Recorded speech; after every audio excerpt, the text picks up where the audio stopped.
গল্পের নাম ভালোবাসার প্রণয়ের দ্বার। কলমে মাইশা মেরাজদিশা। গল্পের তৃতীয় পর্ব। যেইটা বলেছি তোমাদের মনে আছে আশা করি। ইলা, মুশতারি, আহাদি একসাথে ইয়েস স্যার বলে উঠল। তারপর নিজেদের মাথার ক্যাপগুলো একটু টেনে নিল। নিজেদের মুখের মাস্কটা হাত দিয়ে ধরে ঠিকঠাক আছে কি না বুঝে নিল। তারপর বাড়ির দরজায় কড়া নাড়ল। ৩-৪ বার কড়া নাড়ার পর একজন বয়স্ক মতন মহিলা দরজা খুলে দিল। কারা আপনারা? আরাজ খানিকটা নিচু গলায় বলল। দায়ান স্যার এর লোক। মহিলাটি আশেপাশে তাকিয়ে দরজা খুলে দিল। বলল, ভিতরে আসুন। ওরা ৪ জন একসাথে ভিতরে ঢুকে গেল। ওরা ঢুকার পর পরই আরেকজন বয়স্ক মতন লোক এগিয়ে আসলো। মহিলাটিকে ইশারায় জিজ্ঞাসা করল এরা কারা। মহিলাটি খুব আস্তে করে বলল, লোক এসেছে।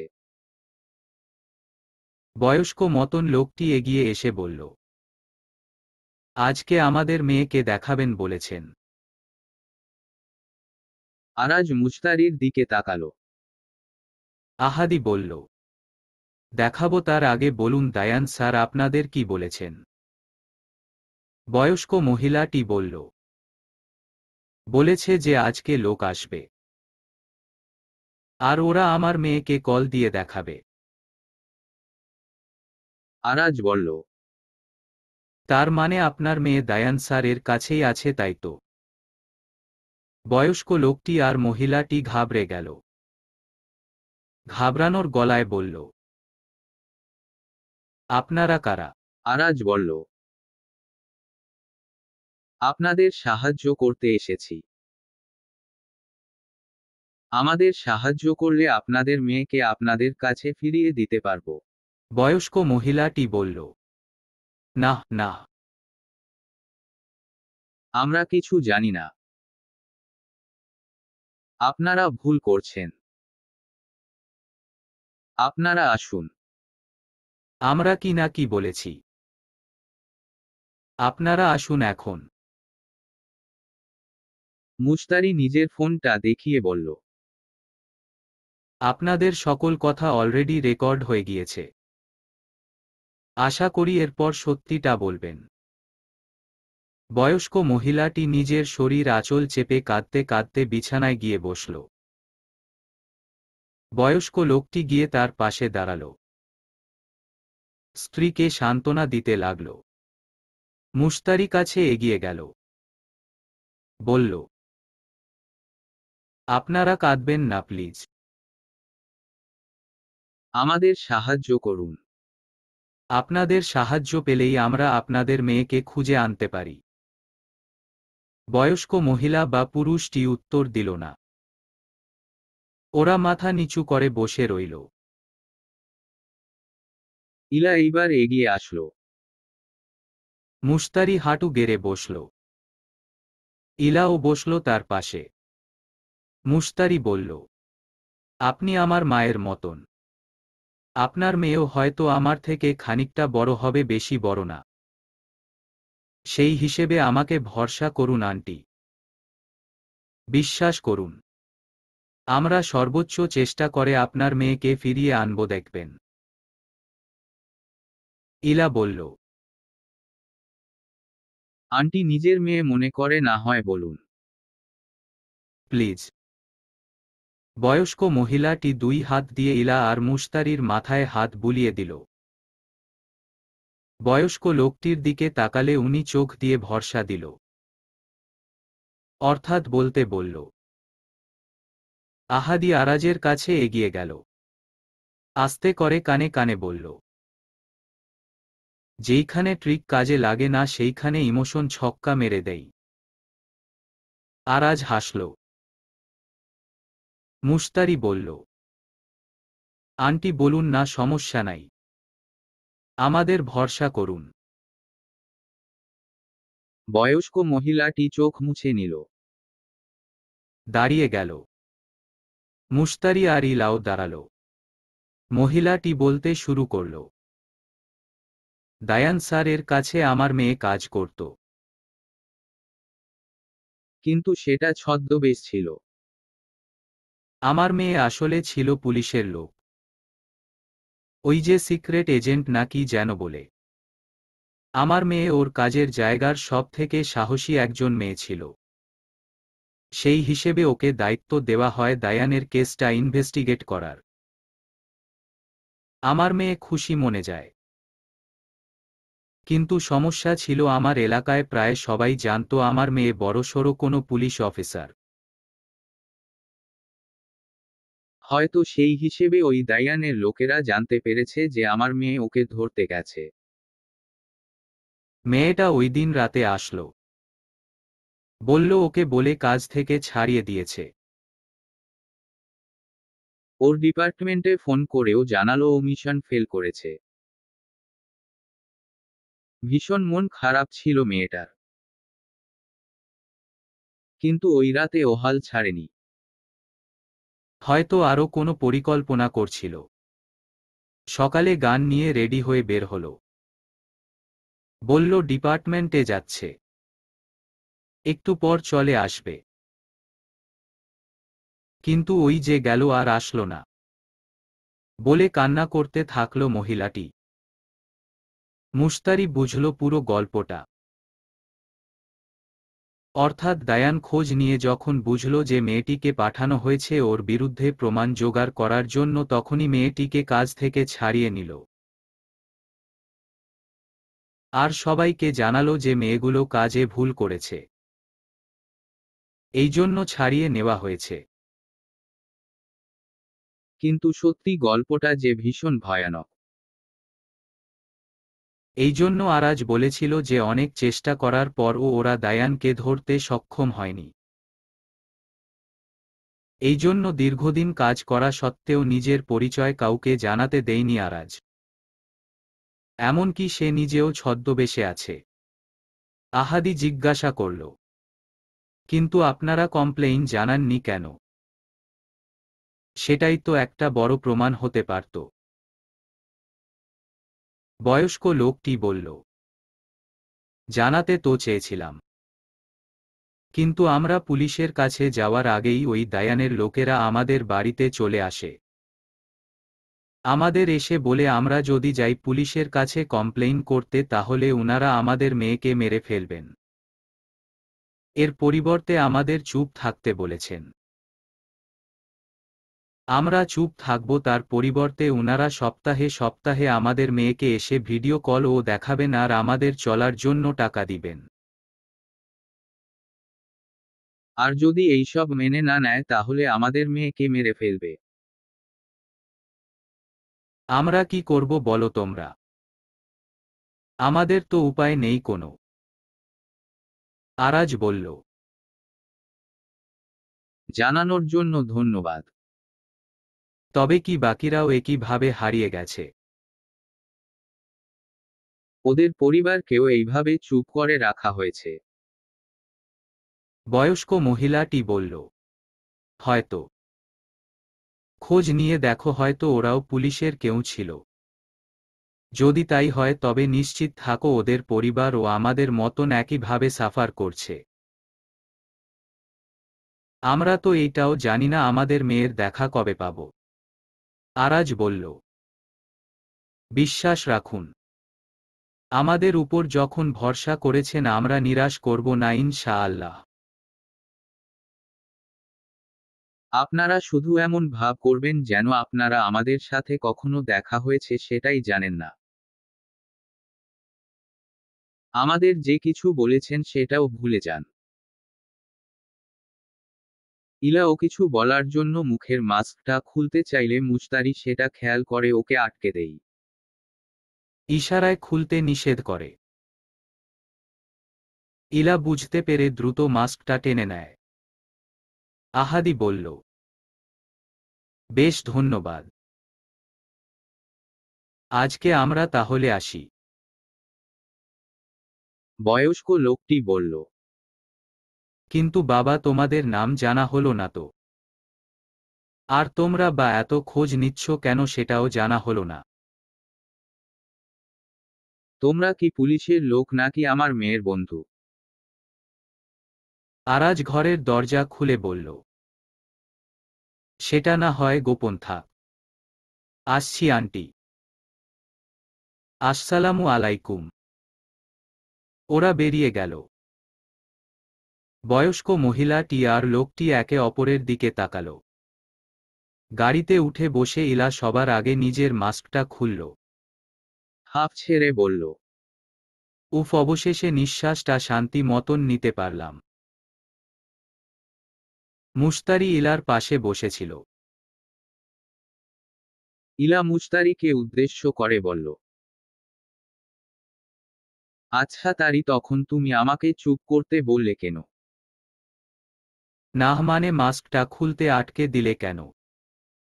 মুশতারি বলল। তখন কথা বলতে মানা করিনি। মানা করেছি মাস্ক খুলতে। বলা যায় না কে আসল আর কে নকল। কে মুখোশধারী আর কে সত্যিকার মানুষ। তাই নিজের চেহারা লুকিয়ে রাখাই ভালো। আহাদি বলল। হ্যাঁ, এই জন্য তো স্যার ও নিজের নাম জানায়নি।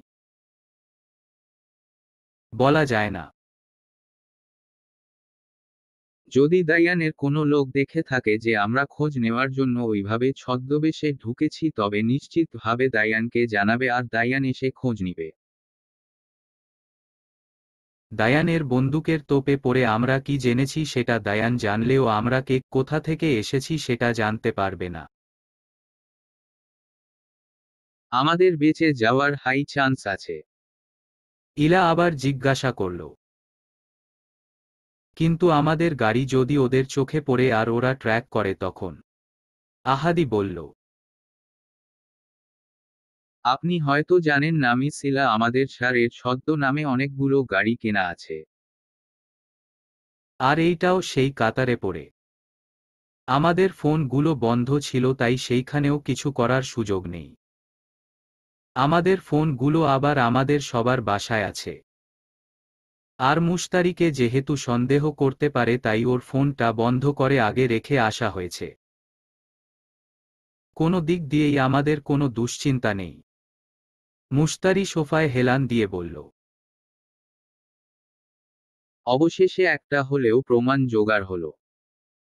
বলে নিজের ফোনটা উঁচু করে ধরল।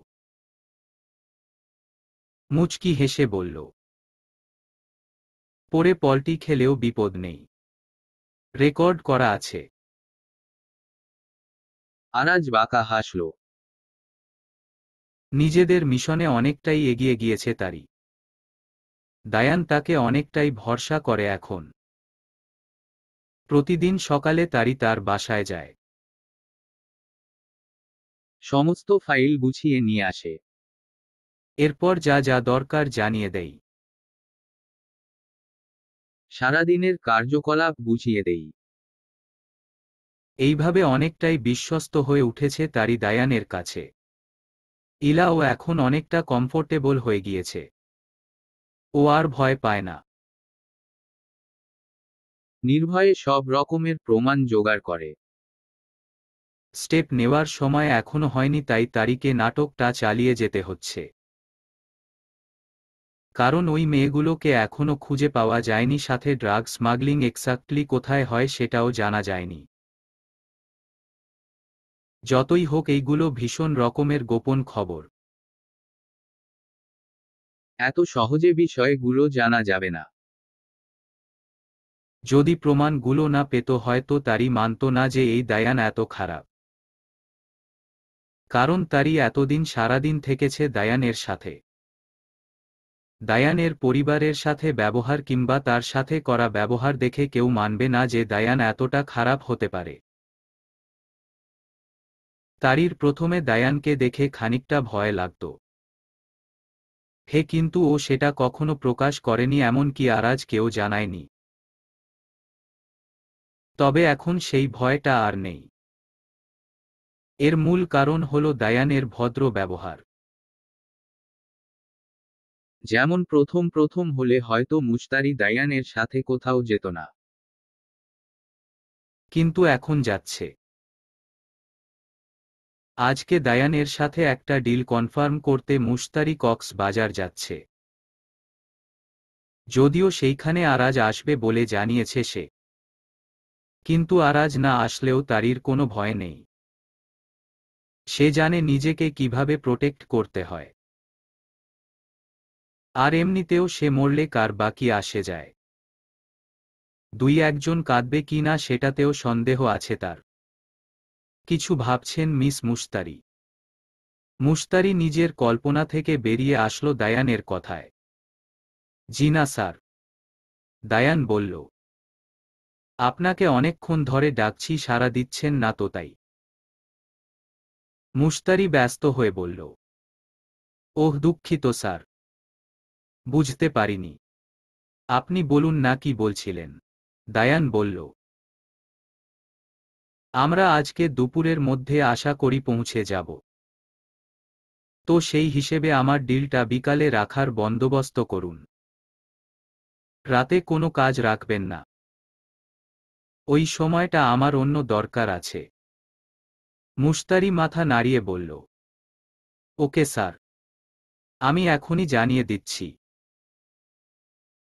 মুশতারি কল দিয়ে তাদের মিটিং টাইম কনফার্ম করে নিল। কিছুক্ষণ পর তারা হোটেলে পৌঁছে গেল। হোটেলে পৌঁছে রুমের চাবি কালেক্ট করতে গিয়ে মুখোমুখি হয়ে যায় মুশতারি আর আরাজ। অর্থাৎ ছদ্মবাসী আরাজ। মুশতারি ভুলক্রমে আরাজ স্যার বলতে গিয়েও সবটা খেয়াল করে মনে পড়ার পর আর বলতে পারেনি।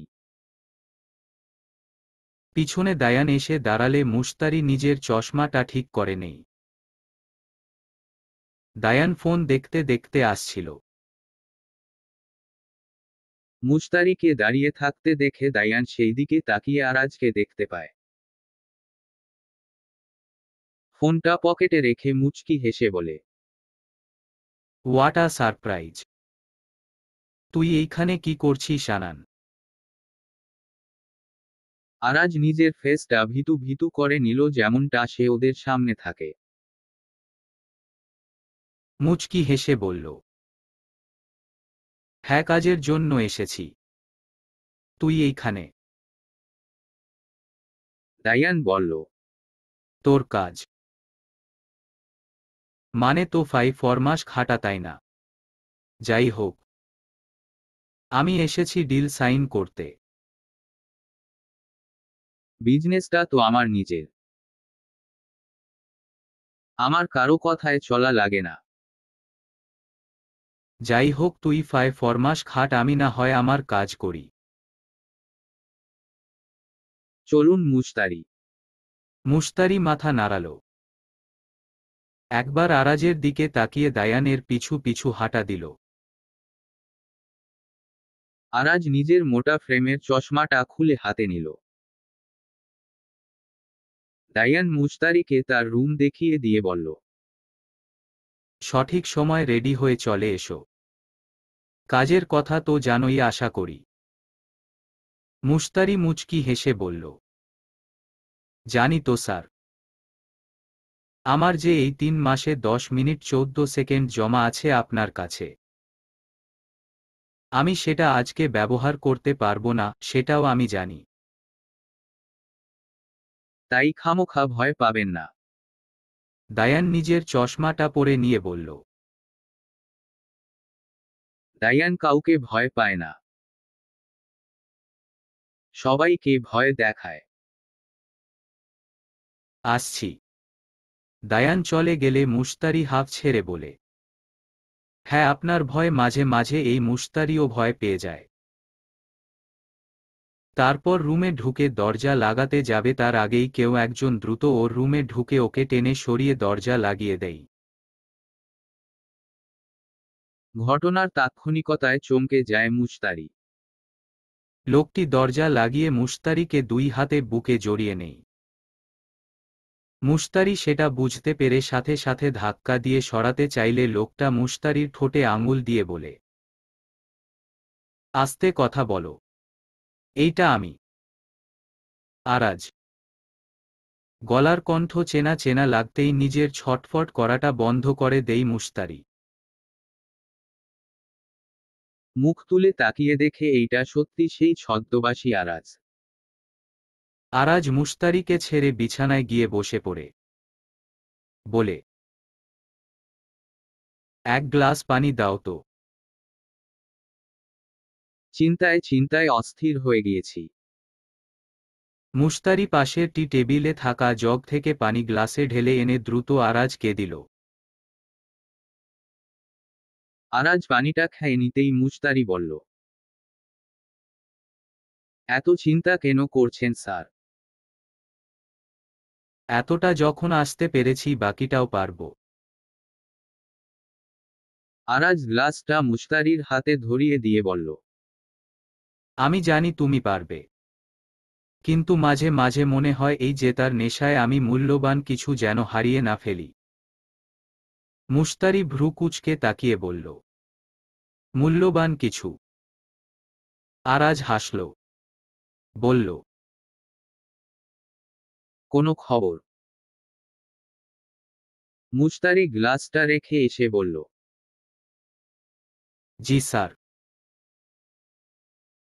আজকে রাতে দায়ান স্যারের কিছু কাজ আছে বলল। ওই সময় যেন অন্য কোনো কাজ না রাখি সেটাও বলেছেন উনি। হতে পারে কোনো জায়গায় কোনো ড্রাগ ডিল করতে যাবেন। এমনও হতে পারে এই কক্স বাজারেই উনার আড্ডা। আরাজ দাঁড়িয়ে বলল, হতে পারে। তাহলে রাতে ও উপর নজর রাখতে হবে। তুমি বের হয় না।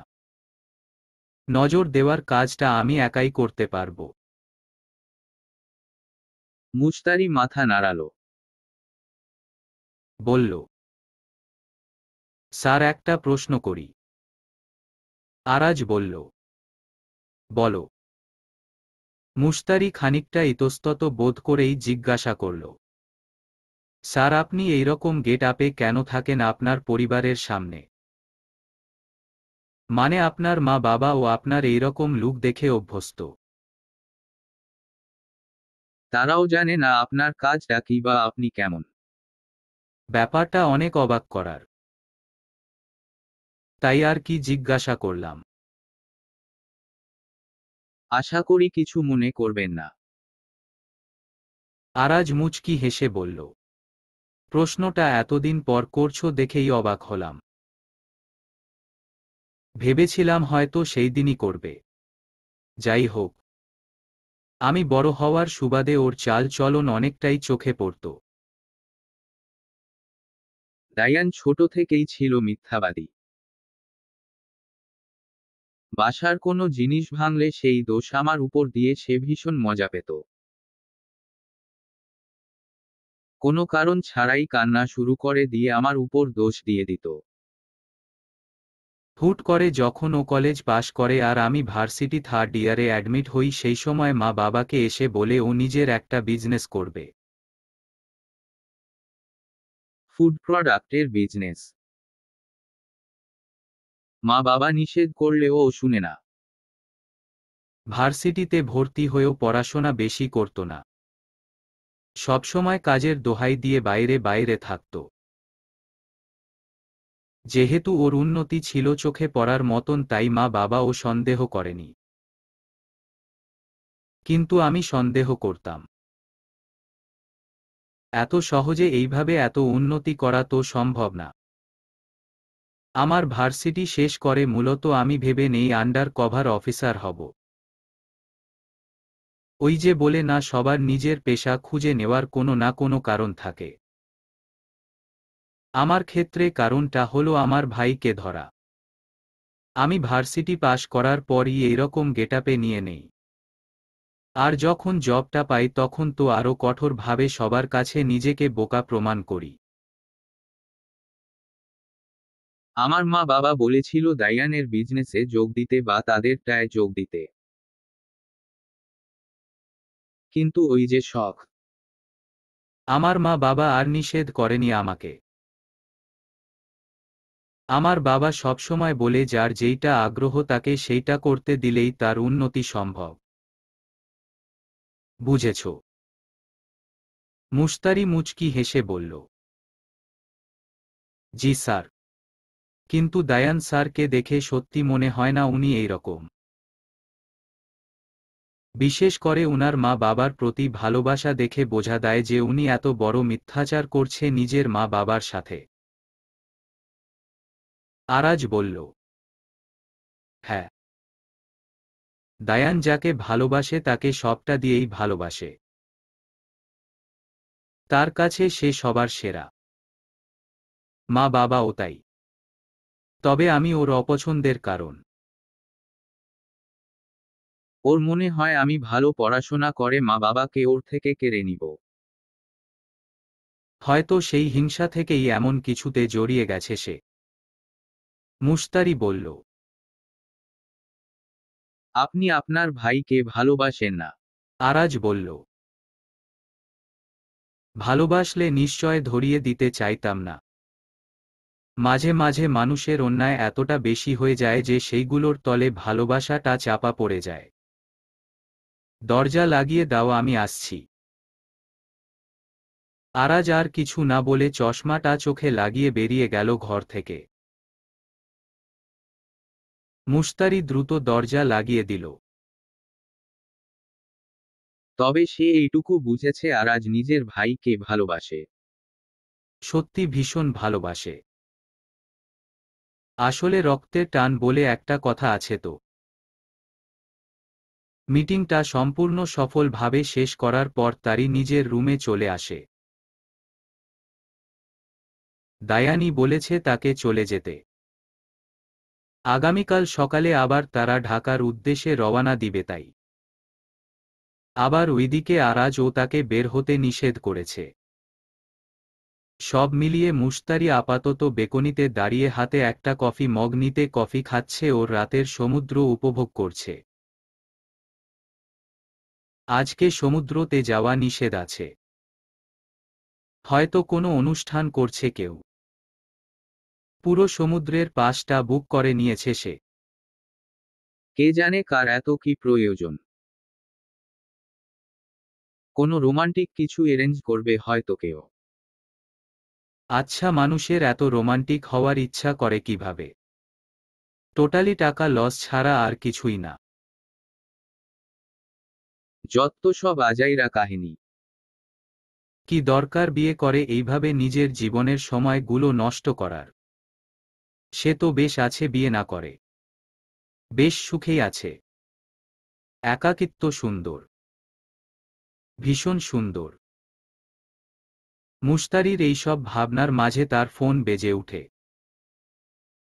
মুশতারি কফিটা টেবিলে রেখে ফোনের দিকে তাকিয়ে দেখে দায়ান ফোন দিয়েছে। সে ফোনটা রিসিভ করতেই ওই পাশে থেকে দায়ান বলে, সমুদ্রে আসো, কথা আছে। বলে ফোনটা কেটে দিল। মুশতারি তো এইটাও জিজ্ঞাসা করতে পারল না যে সমুদ্রটা আজকে কেউ বুক করে নিয়েছে, সে কিভাবে যাবে। আর সব থেকে বড় কথা, এত রাতে কেনই বা ও সমুদ্রের পাশে যাবে? আচ্ছা, দায়ান ওকে তুমি করে বলল না। কিন্তু দায়ান তো ওকে আপনি বলে ডাকে। হুট করে তুমি করে কেন বলছে? তবে কি একবার আরাজকে তার ফোন দেওয়া উচিত? হ্যাঁ। মুশতারি ফোন হাতে নিতেই আরাজের কল চলে আসলো। ওকে আর কষ্ট করে ফোন দিতে হলো না। মুশতারি দ্রুত ফোনটা ধরল। ধরে হেলো বলতেই আরাজ জিজ্ঞাসা করল, দায়ান কি তোমাকে ফোন দিয়েছে? মাত্র রুম থেকে বের হয়ে কাউকে একটা ফোন দিল। তারপর মুচকি হেসে সমুদ্রের দিকে রওনা দিল। মুশতারি বলল, জি স্যার, আমাকে ফোন দিয়েছে। আমাকেও যেতে বলল। কিন্তু কেন সেটা বুঝতে পারছি না। না যেয়ে তো উপায়ও নেই। আরাজ কিছুক্ষণ চুপ থাকলো। একটু ভেবে বলল, তুমি যাও। সাথে বন্দুক নিয়ে যাও। আমি আর আহাদি আছি। ফলো করছি তোমাদের। কিছু সমস্যা হলেই আমরা বের হয়ে আসব। কোনো ক্ষতি হতে দিব না তোমার। ভরসা রাখো। মুশতারি বলল, আমাকে নিয়ে ভাববেন না স্যার। আমার কিছু হবে না। কিছু হলেও ক্ষতি নেই। কিন্তু আপনি ওর সম্মুখে আরাজ হয়ে আসবেন না। আমি চাই না এইরকম একজন ভয়ানক লোক পার পেয়ে যাক। Please sir. আরাজ শুধু বলল, তুমি এসো। আমরা আছি। মুশতারির কথায় উত্তর দেওয়ার কোনো প্রয়োজন মনে করল না সে। মুশতারি ও ফোন কেটে দেওয়া দেখে আর কিছু বলল না। গায়ে ওড়না জড়িয়ে হাতে ফোন নিয়ে জামার এক পাশে বন্দুকটা লুকিয়ে রওয়ানা দিল পুরো প্রস্তুতির সাথে। সমুদ্রের তীরে এসে দায়ানকে খুঁজতে লাগলো মুশতারি। সমুদ্রের তীরটা আজকে অনেক সুন্দর করে সাজানো। চারদিকে বেলুন ফুল, আবার একটু দূরে একটা টেবিল আর সেটায় মোমবাতি রাখা মাঝে। এইগুলা কি কেউ সাজিয়েছে? সবথেকে আশ্চর্যের বিষয় হল মুশতারি যখন আসতে চাইল তখন কেউ তাকে আটকাল না। আরো ম্যাম বলে সম্বোধন করে দেখিয়ে দিল কোথায় দায়ান আছে। কি হচ্ছে কি এই সব? মুশতারি কেন জানি মনে হচ্ছে দায়ান হয়তো সব জেনে গেছে। এতদিনের অভিনয়ের শাস্তি স্বরূপ এই প্রস্তুতি। আবার হতে পারে ভুলে তারিকে ঢুকতে দেওয়া হয়েছে। মুশতারির এইসব ভাবনার মাঝে সে দেখল ওর সামনে দিয়ে দায়ান আসছে। মুশতারি নিজের চিন্তিত মুখটা স্বাভাবিক করল। মুচকি হেসে বলল, স্যার ডেকেছিলেন? দায়ান দূর থেকে আসছিল বলে খেয়াল করেনি মুশতারি। কিন্তু যখন কাছে আসলো দেখল আজকে দায়ান পাঞ্জাবি পরেছে। লাল রঙের পাঞ্জাবি। বেশ ডিজাইনার। দেখেই চোখে লাগবে এমন। বেশ সুন্দর মানিয়েছে দায়ানকে। মুশতারির মনে পড়ল মানুষের জানাজার দিন ও সবাই পাঞ্জাবি পরে। তবে সাদা পাঞ্জাবি পরে। শুধু রঙের পার্থক্য। দায়ান নিশ্চিতভাবে আজকে ওর শেষ দেখে নিবে। লেট করে ফেলেছ একটু। আচ্ছা, সমস্যা নেই। আজকে তোমার জন্য সব মাফ। আচ্ছা বলো তো কেমন সাজানো হয়েছে সব কিছু? পছন্দ হয়েছে তো তোমার? মুশতারি অবাক হচ্ছে। দায়ান এত ভালো ব্যবহার করছে কেন হুট করে? কারণ কি? মেরে ফেলার আগে বুঝি এইভাবে ও সবার সাথে কথা বলে? সুন্দর সাজানো হয়েছে। কিন্তু স্যার আপনি আমাকে ডেকেছেন কেন? কোনো সমস্যা হয়েছে নাকি? দায়ান বলল, হয়েছে। তুমি চুরি করেছ। সেই চুরির শাস্তি তুমি পাবে। মুশতারি দায়ানের এইরকম আচমকা ঘোরানো অস্পষ্ট কথার কি জবাব দিবে বুঝতে পারল না। আদৌ ও কিছু জেনেছে কি না সেটাও বুঝতে পারছে না। কিসের চুরির কথা বলছেন আপনি স্যার? দায়ান হাসল। বলল, ভয় পেও না। মজা করছিলাম। আজকে আমি ভীষণ খুশি। তারপর মুশতারির দিকে খানিকটা ঝুঁকে গেল। মুশতারি 2 পা পিছিয়ে গেল। ধীর স্বরে দায়ান বলল, বেশি ভয় পেয়েছিলে? মুশতারি জোর করে হেসে বলল, আসলে আপনি মজা করতে পারেন এইরকম কিছু ভাবনার বাইরে ছিল তো তাই আর কি। আপনি বলুন না কি বলছিলেন? দায়ান বলল, চলো গিয়ে বসি। তারপর না হয় কথা হবে। নাকি আগে কথা বলে নেই তারপর বসবো? কোনটা চাও? মুশতারি বলল। আপনার যেইটা ইচ্ছা। দায়ান সোজা হয়ে দাঁড়াল। বলল, আমি আর অপেক্ষা করতে পারছি না। I can't wait anymore. তারপর মুশতারির বরাবর দাঁড়িয়ে গেল। নিজের পাঞ্জাবির পকেট থেকে একটা ছোট বক্স বের করল। মুশতারি সেই দিকে তাকালো। কি আছে এইখানে? কোনো অস্ত্র? বিষ? নাকি অ্যাসিড? কোনো ভাইরাস নয় তো? মুশতারি নিজের জামায় হাত দিল, যেন দায়ান কিছু করলেই সে দ্রুত পদক্ষেপ নিতে পারে।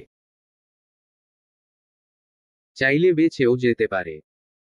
যদি কপালে থাকে আর কি।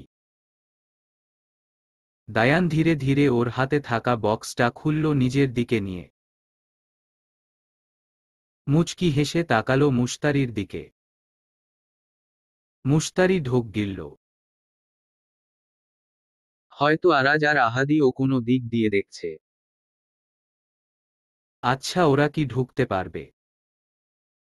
দায়ান মুশতারির হাতটা টেনে ধরল। মুশতারি আরও চমকাল। স্যার, কি করছেন? দায়ান বলল, কোনো কথা বলো না। আজকে কেবল আমি বলবো আর তুমি শুনবে। তারপর বক্সটা মুশতারির দিকে তাক করে বলল, রিংটা কেমন লাগছে? ডায়মন্ড রিং থেকে মুশতারি ভ্রু কুঁচকে তাকায়। ও তো ভেবেছিল বক্সে টক্সিক কিছু আছে। কিন্তু এ তো রিং। কোনোভাবে কি রিংয়ে কিছু আছে তবে? যদি থাকে তবে দায়ান নিশ্চয়ই সেটা ধরবে না। কিন্তু মুশতারির ধারণা ভুল প্রমাণ করে দায়ান রিংটা হাতে নিয়ে মুশতারির হাতে পরিয়ে দিতে যাবে তার আগেই মুশতারি নিজের হাতটা টেনে ধরল। জিজ্ঞাসা করল, এইটা আমাকে পরাচ্ছেন কেন স্যার? এইটা কার? আমাকে পোড়ানোর কারণ কি? দায়ান মুশতারির হাতটা পুনরায় টেনে ধরে বলল, তুমি আশা করি এতটাও অবুঝ নও যে রিং পোড়ানোর মানে জানো না। তবুও আমি বলে দিচ্ছি, আমি তোমাকে বিয়ে করতে চাই। তাই তোমার সাথে এনগেজমেন্টটা করে রাখছি। আপাতত পার্সোনালি করলাম, পরে মা বাবাকে জানিয়ে ধুমধাম করে করব। মুশতারি স্তব্ধ। সে শক। কি হচ্ছে না হচ্ছে, আদৌ সেটা সত্যি হচ্ছে নাকি সবটা কোনো প্ল্যান, কিচ্ছু বুঝতে পারছে না মুশতারি। কোনোভাবে কি দায়ান ওকে ভুল বুঝিয়ে মারতে চাইছে বা জন্য গোপন তথ্য জানতে চাইছে? এইটা কোনোভাবেই সম্ভব না যে ওকে দায়ান ভালোবাসবে। কোনো না কোনো কারণ তো আছেই। মুশতারি স্তব্ধ হয়ে থাকার মাঝেই দায়ান রিংটা মুশতারির হাতে পরিয়ে দিল। তারপর হাতটা নিজের ঠোঁটের কাছে নিয়ে ঠোঁটের পরশ এঁকে দিল। মুশতারি কিছুই বুঝতে পারছে না যে কি হচ্ছে আর তার কি করা উচিত। সে শুধু অবাক হয়ে দেখছে যে কি হচ্ছে। দায়ান এমন একটা চাল চেকেছে যেইটা সে কোনোদিন কল্পনাও করতে পারেনি। সে কোনোদিনও ভাবেনি দায়ান তাকে এমন প্রস্তাব দিবে। দায়ান বলল, আমি জানি তুমি অবাক হয়েছ। এই 3 মাসে আমার কোনো ব্যবহারে তুমি হয়তো ভাবতেও পারোনি যে এমন কিছু আমি করতে পারি। আসলে সত্যি বলতে আমি তোমাকে দেখেছিলাম অনেক আগে। প্রায় 1.5 বছর আগে। সেই দিন তুমি কাঁদছিলে কোনো কারণে। বাস স্ট্যান্ডের যাত্রী ছাউনিতে বসে ছিলে একা। কারণ বৃষ্টি হচ্ছিল প্রবল। সেই দিন আর কারো উপর আমার চোখ যায়নি তোমার উপর ছাড়া। তোমার মধ্যে বিশেষ কিছুই ছিল না। কিন্তু কেন জানি রোড লাইটের আলোয় তোমার মুখটা বেশ স্নিগ্ধ লাগছিল। হালকা আলোয় দেখেছিলাম এক মায়াবী চোখ। পড়ে গেলাম সেই চোখের মায়। তোমার ফোলা ফোলা গালগুলো বিশেষ করে ভীষণ কিউট সেটা। বলে নিজের হাতটা মুশতারির গালে রাখতে যাবে তার আগেই মুশতারি সরে যায়। তার হাতটা এখনই দায়ানের হাতে বন্দী। দায়ান মুশতারিকে ধরে হাঁটা ধরল। মুশতারি অনিচ্ছা সত্ত্বেও যেতে লাগলো ওর সাথে। আমি সেই দিনের পর প্রায় তোমাকে কল্পনা করতাম। তারপর তোমার আমার অফিসে কাজ করতে আসাটা আমার মনের কল্পনাগুলোকে বাস্তব করে তুলে। কিভাবে যেন তোমাকে ভীষণ ভালোবেসে ফেলি আমি। আচ্ছা, হয়েছে অনেক কথা, চলো একসাথে খেয়ে নেই। মুশতারি দায়ানের থেকে হাত ছাড়িয়ে নিল। বলল, স্যার আমি হোটেলে যাব, আমার খিদা নেই। মুশতারি যেতে চাইলে দায়ান ওকে আটকে ধরে। সব তো তোমার জন্য তৈরি করেছি, আর তুমি চলে যেতে চাইছ। মুশতারি বলে, প্লিজ স্যার। দায়ান হাত ছেড়ে দেয়। অতপর মুশতারি দ্রুত সেই জায়গা থেকে হোটেলে চলে যায় এবং দায়ান সেইটা দেখতে দেখতে বলল, সময় যতই নাও, এখন হোক বা পরে ধরা কিন্তু তোমায় পড়তেই হবে। উত্তর দিলে না কেন তুমি? চুপ করে ছিলে কেন? মুশতারি আসার আগেই আহাদি আর আরাজ তার ঘরে এসে বসেছিল, যেইটা দেখে মুশতারি অবাক হয়ে গিয়েছিল। আরাজের ধমকে তার হুঁশ ফিরল। আহাদি বলল, স্যার একটু শান্ত হন। বলা যায় না মিস্টার দায়ানের লোকেরা কোথায় কিভাবে আছে।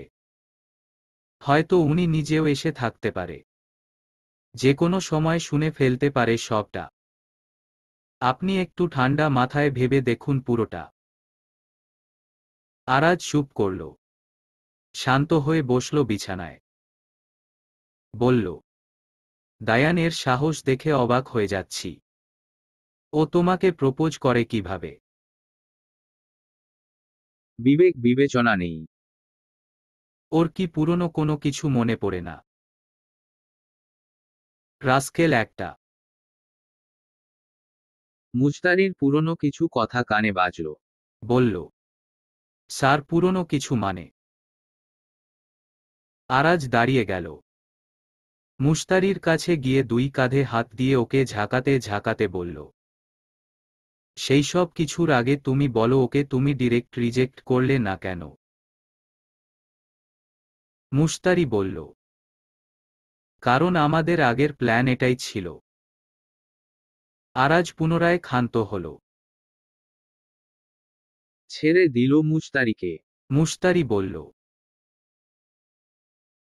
স্যার আপনি কি ভুলে গেছেন সবার আগে আপনি আমাকে এই কথাটাই বলেছিলেন যে ওর ইমোশন নিয়ে খেলতে হবে। ইমোশন নিয়ে খেলা অর্থ নিশ্চয় আপনি এইটাই বুঝিয়েছিলেন। আমি ভেবেছিলাম এমন কিছু হবে না। কিভাবে কি হলো? আদৌ কিছু হয়েছে নাকি সবটা দায়ানের নতুন চাল? I don't know. শুধু এইটুকু বুঝতে পারছি আমরা বিরাট ঝামেলায় জড়িয়ে গেছি। এখন স্বীকার করার কোনো অবকাশ নেই। আমরা এমন এক পর্যায়ে পড়ে আছি যেইখানে শুধু একটাই কথা বলা যায়, হয় করো নইলে মরো। Do or die. আহাদি বলল, তারই ঠিক বলেছে স্যার। আপনি একটু ঠান্ডা মাথায় ভাবুন। আরাজ বলল, তোমরা জানো না দায়ান ঠিক কতটা ভয়ানক। এমনও হতে পারে ও অভিনয় করছে। মুশতারির ব্যাপারে হয়তো ও সব জানে কিন্তু সত্যিটা বের করার জন্য অভিনয় করছে। যদি সেটাই হয় তবে পরিণতি ভীষণ ভয়ানক হবে। ভীষণ ভয়ানক, মুশতারি বলল। যদি সেটা না হয়, যদি সত্যি এইটা ভালোবাসা হয় তবে তো ভয় নেই।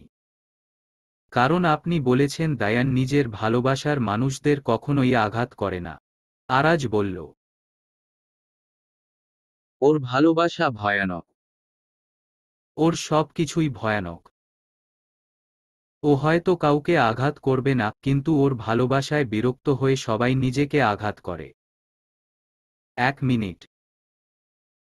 মুশতারি, তুমি কি কোনোভাবে দায়ানের প্রেমে পড়েছ? মুশতারি এইরকম একটা প্রশ্ন বিব্রত বোধ করল। ও কখনোই দায়ানের ব্যাপারে এইরকম কিছুই ভাবেনি। দায়ান যথেষ্ট সুন্দর। সবার ক্রাশও হয়তো হতে পারে, কিন্তু মুশতারি ওকে কেবল একজন অপরাধী হিসেবে চিনে। এর বেশি কখনোই কোনো কিছু ভাবেনি। মুশতারি বলল, আপনি ভুল করছেন স্যার। আমার কাছে আমার কাজই সবথেকে বেশি ভালোবাসার জায়গা। এর বাইরে আমার ভালোবাসা পাওয়ার কেউ নেই, আর না কেউ অপেক্ষায় আছে পাওয়ার জন্য। আর যদি কোনোভাবে আপনি ভাবেন যে এইসবের মাঝে আপনার ভাই হার্ট হবে, তাহলে আমার কিছু করার নাই। সবটা আপনার হাতে। আরাজ বলল, তোমাকে আমি আগেই বলেছি আমার দায়ানের উপর কোনো দায় নেই।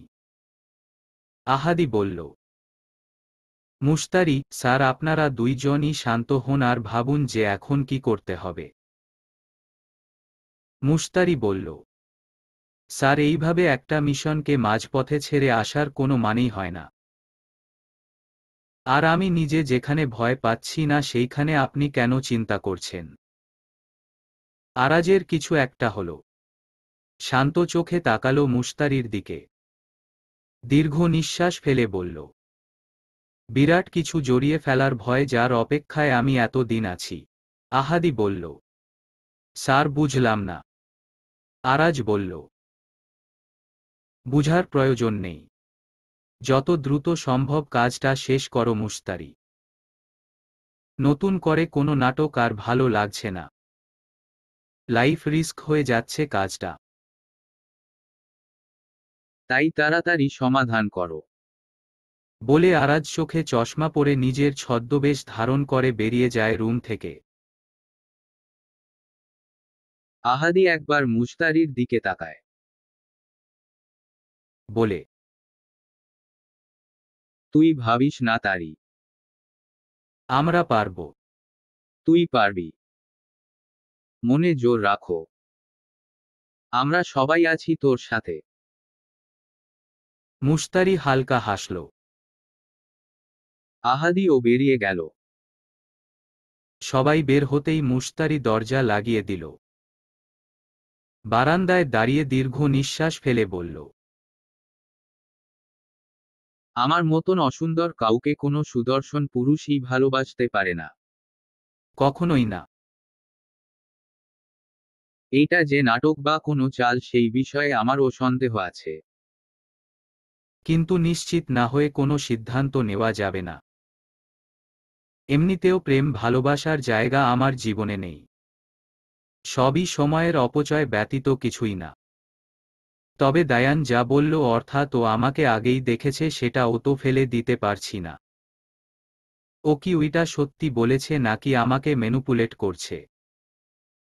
না, সত্যিটা জানা দরকার। সবকিছু জড়িয়ে যাচ্ছে। কাহিনীগুলো এলোমেলো হয়ে যাচ্ছে। আরাজ স্যার ঠিক বলেছে। যত দ্রুত সম্ভব আমাদের কাজটা শেষ করতে হবে। মূল আস্তানার খবর জানতে পারলেই আমরা অনেক কিছু জানতে পারব। আপাতত টার্গেট সেটাই রাখা উচিত। দায়ানের সাথে থাকলে, ওর কাছে থাকলে ওর সম্পর্কে বিস্তারিত জানা যাবে। আমার যতদূর মনে হচ্ছে দায়ানের কাছে কোনো বিকল্প ফোন আছে যেইটা দিয়ে ও এইসব ডিল করে। নইলে ওর ফোন ট্র্যাক করেও কিছু পাওয়া যাবে না কেন? হ্যাঁ, আপাতত ওর কাছাকাছি থাকা ছাড়া আর কোনো উপায় নেই। মুশতারি নিজেকে বুঝিয়ে গিয়ে বিছানায় শুয়ে পড়ল। কালকে তো আবার রওয়ানা দিতে হবে তাদেরকে বাসার উদ্দেশ্যে। কি জানি কালকের থেকে দায়ানের ব্যবহার ঠিক কেমন হবে। সকালে মুশতারি রেডি হয়ে নিয়ে নিচে চলে যায়। গিয়ে দেখে দায়ানের গাড়ি দাঁড়িয়ে আছে। কিন্তু গাড়ির কাছে কেউ নেই। মুশতারি গাড়ির কাছে এগিয়ে গিয়ে গাড়ির ভিতরে দেখতে লাগলো।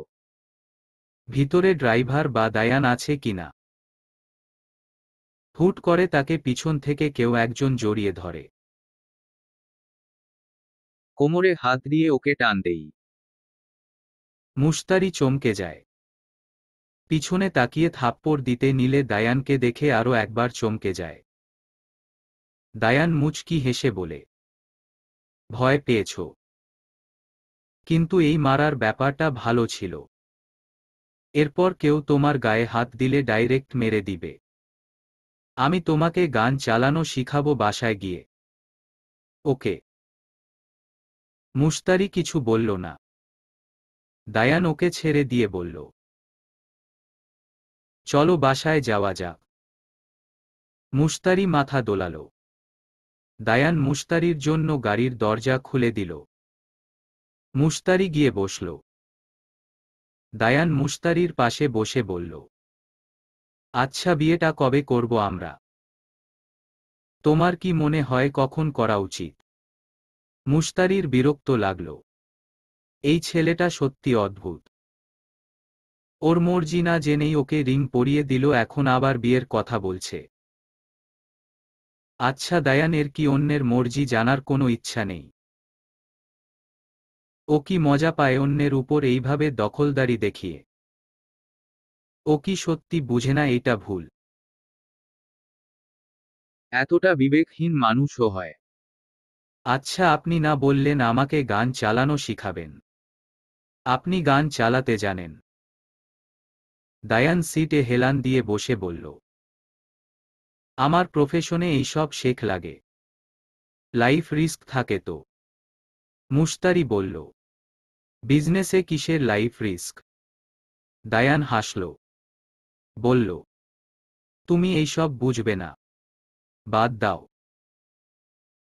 মুশতারি বুঝল এইভাবে হবে না। একটু ঢং করে বলতে হবে। খানিকটা নেকা হওয়ার প্রয়োজন আছে এই ক্ষেত্রে।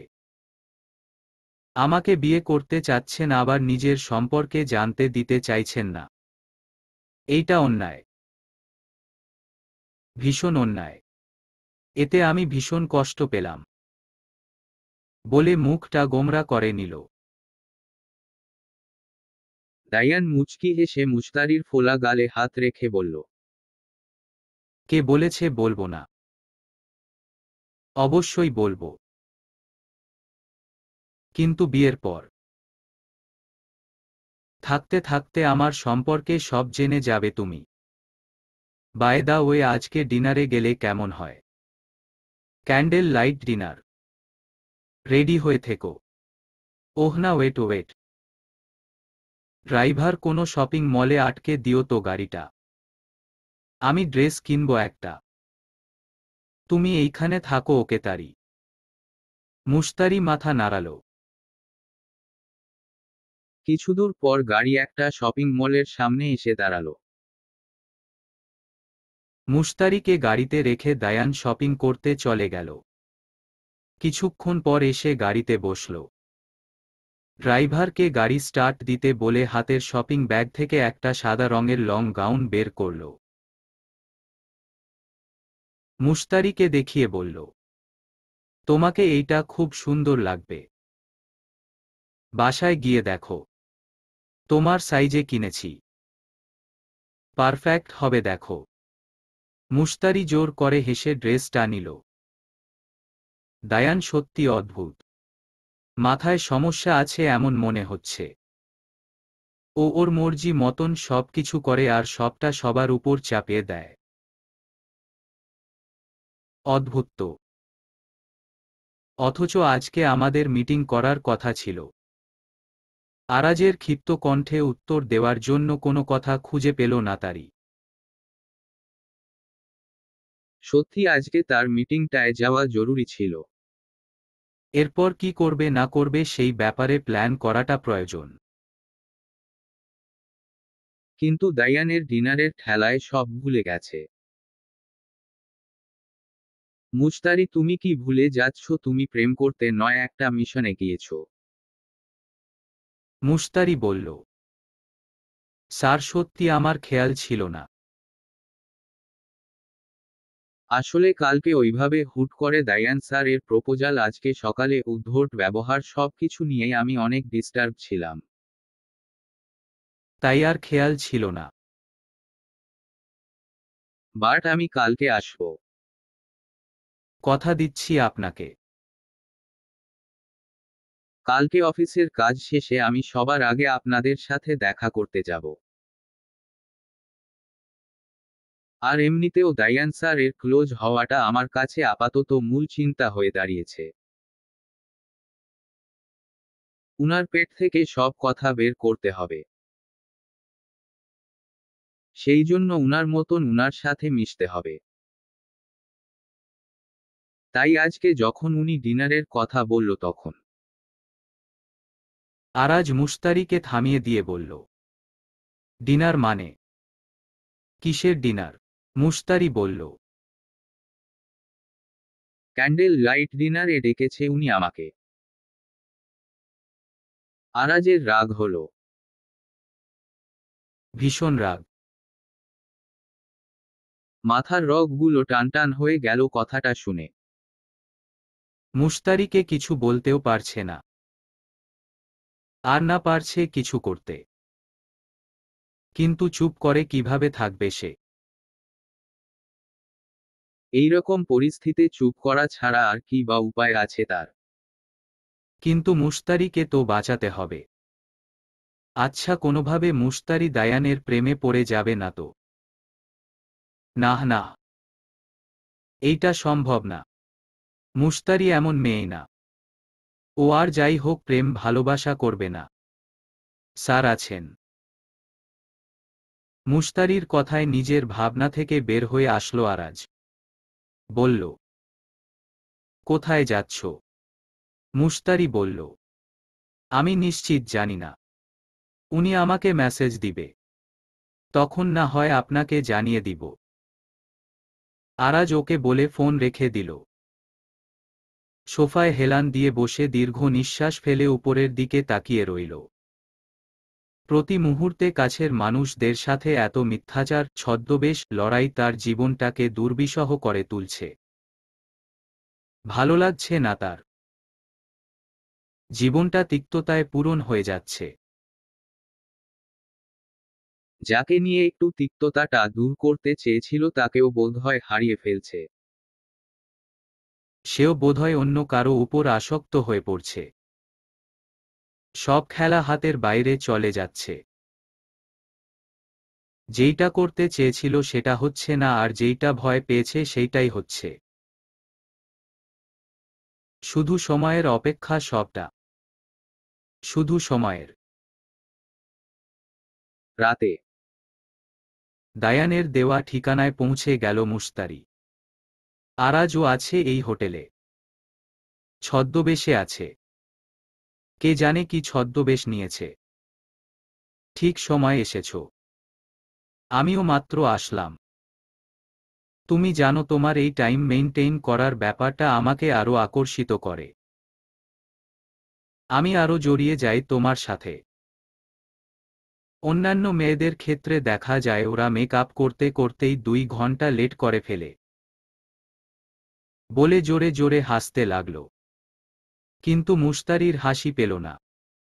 তবুও জোর করে হাসল। কিছু করার নেই। সে ফেঁসে গেছে। বিরাট একটা সমস্যায় ফেঁসে গেছে। এইসব প্রেম ভালোবাসা থেকে দূরে থাকতে চেয়েও পারেনি। খাওয়া শুরু করি তাহলে। ওয়েটার। মুশতারি জানতো আরাজ এইরকম কিছুই করবে।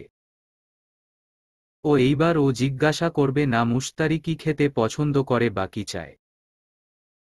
নিশ্চিত এই ছেলেকে যে বিয়ে করবে তার ভাগ্য খারাপ আছে। আপাতত এর থেকে বাঁচতে পারলেই মুশতারির শান্তি। কিছুক্ষণ পর বিভিন্ন ধরনের ওয়েস্টার্ন খাবার চলে আসলো মুশতারির সামনে। এইসব ওয়েস্টার্ন ফয়েস্টার্ন খাবার মোটেও পছন্দ না তার।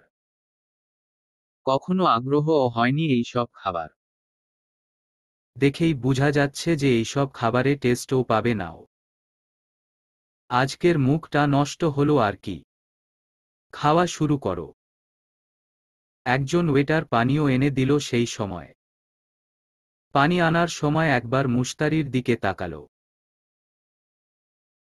মুশতারি নজরে পড়ল ব্যাপারটা, কিন্তু চোখগুলো চেনা ভীষণ। কোনোভাবে কি এইটা আরাজ? হ্যাঁ, চোখগুলো অনেকটাই সেই রকম তো। দায়ান হুট করে চিৎকার করে উঠল। বলল, এইভাবে কি দেখছো? কোন দিকে দেখছো? ওয়েটারটি 2 পা পিছিয়ে গেল। ভয়ে নাকি নিজেকে ইনোসেন্ট প্রমাণ করতে সেটা নিয়ে কনফিউজড হয়ে রইল মুশতারি। ওয়েটারটি মাথা নিচু করে বলল, দুঃখিত স্যার, আমি আসলে টেরা। তাই যেই দিকে তাকাতে চাই না সেই দিকে তাকায় ফেলি। আর যেই দিকে তাকাতে হয় সেই দিকে তাকাই না। এই জন্য গণধোলাইও প্রচুর খেয়েছি। মাফ করে দিন দয়া করে। কমপ্লেইন করবেন না। মুস্তারির কথাগুলো শুনে হাসি পেল ভীষণ, হালকা করে হেসেও দিল। দাইয়ান সেই দিকে দেখল। মুস্তারিকে হাসতে দেখে তার ভালো লাগলো। অতঃপর বলল, ঠিক আছে যাও, আমার জান হেসেছে তোমার কাণ্ড দেখে, সেটা আমার ভালো লেগেছে, তাই তোমাকে ক্ষমা করে দিচ্ছি। মুস্তারি তাকালো দাইয়ানের দিকে। ছেলেটা তো অদ্ভুত, ভীষণ অদ্ভুত, কেমন যেন অচেনা। মুস্তারি তো জানে এই লোকটার আসল চেহারা। যদি না জানতো তবে নিশ্চিত ও প্রেমে। না না, এসব কি ভাবছে সে? প্রেমে কেন পড়বে ও? আর প্রেমে পড়তে যাবেই বা কেন? এই লোকটা কোন দিক দিয়ে প্রেমে পড়ার মতন? এই লোকটার প্রেমে যেই পড়বে সেই নিশ্চিতভাবে অসুখী হবে, আর নিজের ভাগ্যকে দোষ দিয়ে অযথা মাথা ঠুকবে। তুমি সবসময় এত কি ভাবো বলো তো? আমাকে ছাড়া কারো কথা ভাবো না তো আবার, জান পাখি? তাহলে কিন্তু সব ধ্বংস হয়ে যাবে। মুস্তারি বলল, তেমন কিছু না, আপনি খাওয়া শুরু করুন। আমি আপনার কথাই ভাবছি, অন্য কারো কথা কেন ভাবতে যাব? অতঃপর দাইয়ান বলল, হ্যাঁ হ্যাঁ, চলো চলো, একসাথে খাওয়া শুরু করি। দাইয়ান আর মুস্তারি খাওয়া শুরু করলো। কিন্তু কিছুক্ষণ পর দাইয়ানের ফোনটা হঠাৎ বেজে উঠল। দাইয়ান ফোন বের করলো, কিন্তু যেইটা ফোন বের করলো সেটাও রেগুলার ফোন, যেটা ইউজ করে না সেটা। আসলে দাইয়ানের সাথে সব সময় থাকে তো, তাই এইটুকু চিনে ফেলতে পারে ও। যদিও দুইটা ফোনের কভার একই রকম, কিন্তু ফোনগুলোর সাইজ ভিন্ন ভিন্ন। মূলত ট্রেনিংয়ে এই ছোট ছোট বিষয়গুলো ওদেরকে শিখিয়ে দেওয়া হয়। ব্যাপারটা ভীষণ গুরুত্বপূর্ণ। এই যে যেমন এই ফোনের ব্যাপারটা নর্মাল কারো চোখে সহজে পড়বে না, যদি না তারা ভালোভাবে বিষয়টা লক্ষ্য করে বা দায়ানের সাথে বেশিরভাগ সময় না থাকে। এই কারণেই নিজেদের বিয়ে নির্বাচনের দিক দিয়ে দায়ান এত সতর্ক থাকে। অতঃপর দায়ান ফোনটা রিসিভ করে বলল, তোমাকে বলেছিলাম এই সময় ফোন না দিতে, কিন্তু ফোন দিলে কেন? মুস্তারের কথা কানে বাজলো। খাওয়ার নাম করে মন দিয়ে কথাগুলো শুনতে লাগলো, কিন্তু ভাগ্য সাথে ছিল না বোধ হয়। দায়ান মুস্তারিকে বলল, তুমি একটু থাকো, আমি কথা বলে আসছি, একটু ইম্পর্টেন্ট কল তো। মুস্তারি দায়ানকে আটকে বলল, এইখানে কথা বলতে পারেন, কোনো সমস্যা নেই। দায়ান মুচকি এসে বলল, সমস্যা এখানে আছে, কারণ দেয়ালেরও তো কান আছে। আমি আসছি, তুমি খানিকটা সময় অপেক্ষা করো আমার জন্য। অতঃপর দায়ান চলে গেল। মুস্তারি বলল, দায়ানের কলটা সত্যি কতটা ইম্পর্ট্যান্ট, আর দায়ানের কথাগুলো শোনা আরও ইম্পর্ট্যান্ট। ওই লোকটা কি আরাজ কি না সেটাও তো বুঝতে পারছে না। যদি ধরতে পারতো তাহলে মেসেজ দিয়ে বলতো দায়ানের কথাগুলো শুনতে আড়াল থেকে। মুশতারি তবুও ফোনটা নিয়ে মেসেজ করলো আরাজকে। মেসেজ করে জিজ্ঞাসা করল সে এখন কোথায় আছে। আরাজ মেসেজের কোনো উত্তর দিল না। মুশতারি বুঝতে পারছে না কি হলো আরাজের। ও তো এমন ইমার্জেন্সিতে ফোন অ্যাক্টিভ রাখে। তাহলে দেখার তো কথা মেসেজটা। তবে কি সত্যিই কোনো বিপদ হলো? তাহলে কি ওই লোকটা আরাজ না? লোকটা দাড়ি মোচ পরা ছিল তাই একটুও বুঝতে পারেনি। দায়ান ফোন কেটে দিয়ে মুশতারির কাছে আসলো। তাড়াহুড়া করে বলল, মুশতারি তুমি বাসায় চলে যেও, খাওয়া দাওয়া শেষ করে। আমার ভীষণ ইমার্জেন্সি একটা কাজ পড়েছে। আমাকে এখন যেতে হবে। মুশতারি বলল, কিন্তু স্যার আপনার তো এখন রাতে কোনো মিটিং নেই। আপনার শিডিউল তো আমার জানা। দায়ান মুশতারির দিকে ঝুঁকে গেল। টেবিলে একটা হাত ওর, মুশতারির চেয়ারে একটা হাত রেখে বাঁকা হেসে বলল, তুমি আর আমার পিয়ে না, আমার হবু বউ। আমার শিডিউল সব কিছু আমি তোমাকে আর জানাই না। সেইটা দেখার বিষয় তোমার না। কালকে থেকে অফিসে আসার প্রয়োজন নেই। তোমার কাজ শুধু আমি যখন যেইখানে ডাকব সেইখানে চলে আসা। আপাতত তোমার আর কোনো কাজ নেই। আগামীকাল আমি মা বাবাকে জানিয়ে তোমার বাসায় প্রস্তাব পাঠাবো। বাকি কথা পরে হবে। আসছি। বাই। মুশতারি কিছু বলার আগেই দায়ান বেরিয়ে গেল। মুশতারি দাঁড়িয়ে ফোন বের করে আরাজকে ফোন দিল। একবার রিং হতেই ওই ওয়েটারটি মুশতারির সামনে এসে দাঁড়াল। মুশতারি কিছু জিজ্ঞাসা করবে তার আগেই লোকটি বলল, দ্রুত চলো মুশতারি। দায়ান ওদের মূল জায়গায় যাচ্ছে। চলো ওকে ফলো করতে হবে। মুশতারি বুঝল তার আন্দাজ ঠিক। এইটাই আরাজ। আরাজের পিছু পিছু সেও বেরিয়ে গেল।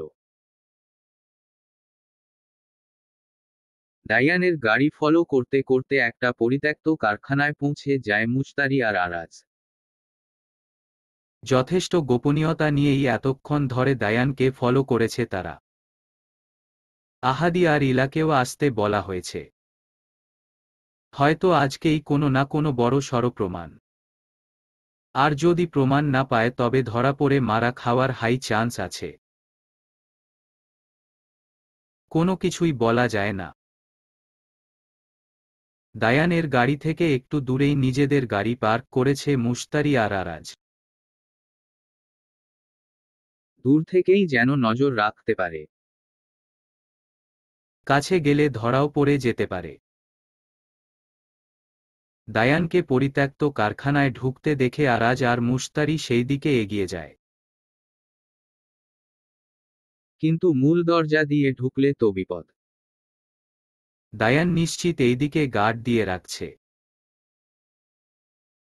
ঢুকলেই সরাসরি ওদের মুখে পড়তে হবে। আরাজ ইশারায় মুশতারিকে পিছনের দিকে যেতে বলল। কোনো বিকল্প পথ আছে কি না ঢুকার সেটা দেখার জন্য। মুশতারি একদিকে গেল আর আরাজ আরেক দিকে। মুশতারি একটা জানালার মতন জায়গা খুঁজে পেল। দেখায় গ্রিল বা জানালা নেই। খোলা আছে পুরোটাই। কিন্তু দেখে মনে হচ্ছে হয়তো খোলা হয়েছে বা কাটা হয়েছে। জানালার কিছু কিছু অংশ দেয়ালের মধ্যে ঢুকে আছে। মুশতারি আরাজকে ডাকার আগেই আরাজ ওই দিকে চলে আসে। মুশতারি ইশারায় দেখিয়ে দেই জায়গাটা। আরাজ মুশতারিকে ঢুকতে বলে জানালা দিয়ে। মুশতারি ঢুকলে সেও ঢুকে যায় সেই দিকে দিয়ে। তারপর কিছু ড্রাম ছিল ওদের সামনে, সেইখানে লুকিয়ে পড়ে। তারপর পরি দায়ান খানিকটা দূরে তার হয়তো কোনো গার্ডকে নিয়ে চলে আসে। গার্ডটি বলে, স্যার আমরা সবাই সতর্ক ছিলাম, তবুও যে ওই মেয়েটা কি করে এই কাজ করল বুঝতে পারিনি। দায়ান বলল, আমার প্রশ্ন একটাই, তোমরা প্রতিদিন মেয়েগুলোকে দেখতে আসা সত্ত্বেও কেন বুঝতে পারোনি যে ওরা সবাই মিলে জানালা কাটছে বের হওয়ার জন্য? গার্ড লোকটি ঢোক গিলল, উত্তর দিল না কোনো। ভয়ে সিটিয়ে চুপ করে দাঁড়িয়ে রইল। দায়ানের মুখ দেখে বোঝা যাচ্ছে সে যথেষ্ট বিরক্ত, সাথে প্রচুর পরিমাণে রেগে আছে। দায়ান জোরে একটা চিৎকার দিয়ে ওর সামনে থাকা ড্রামগুলোকে এক ধাক্কায় ফেলে দিল। চমকালো ওর সামনে থাকা লোকটি। ভয় ভয় বলল, স্যার আমরা তো ভেবেছি মেয়েগুলো বন্দি আছে, ওদের সবাইকে দড়ি দিয়ে বেঁধে রাখা হয়েছে, তাহলে বের হবে কিভাবে?